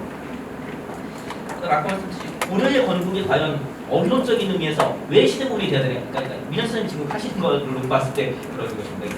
고려 시대 건국이라는 게 어휘사의 시대 구분에 과연 기준이 될 수 있냐라는 것을 우리가 지금 볼 필요가 있다는 것이고.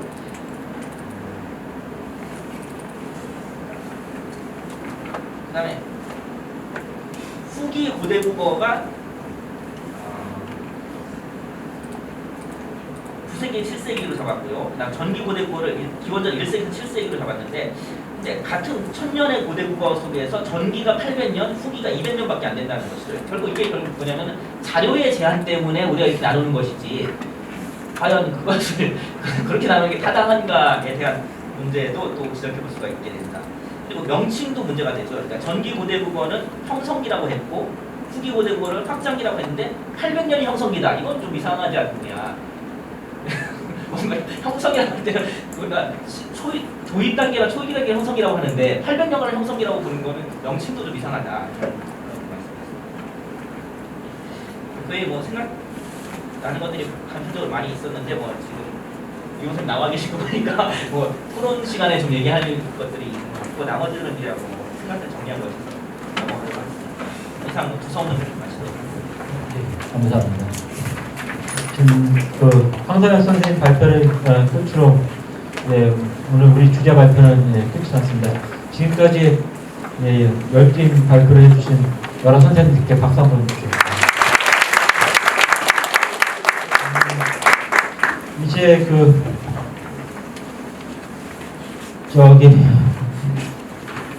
언제 시작해야 될지 모르겠는데 계획상으로는 5시 20분에 지금 시작하게끔 돼 있는데 지금 끝난 게 4시 50분이거든요. 그래도 뭐 가능하면 뭐든지 빨리 하는 게 좀 좋으니까 목표는 뭐 5시라고 생각을 하고 이럴 때 말씀드리는 걸로는 준비되는 대로 시작하는 걸로 하면 어떨까 합니다. 지금까지 이용했습니다.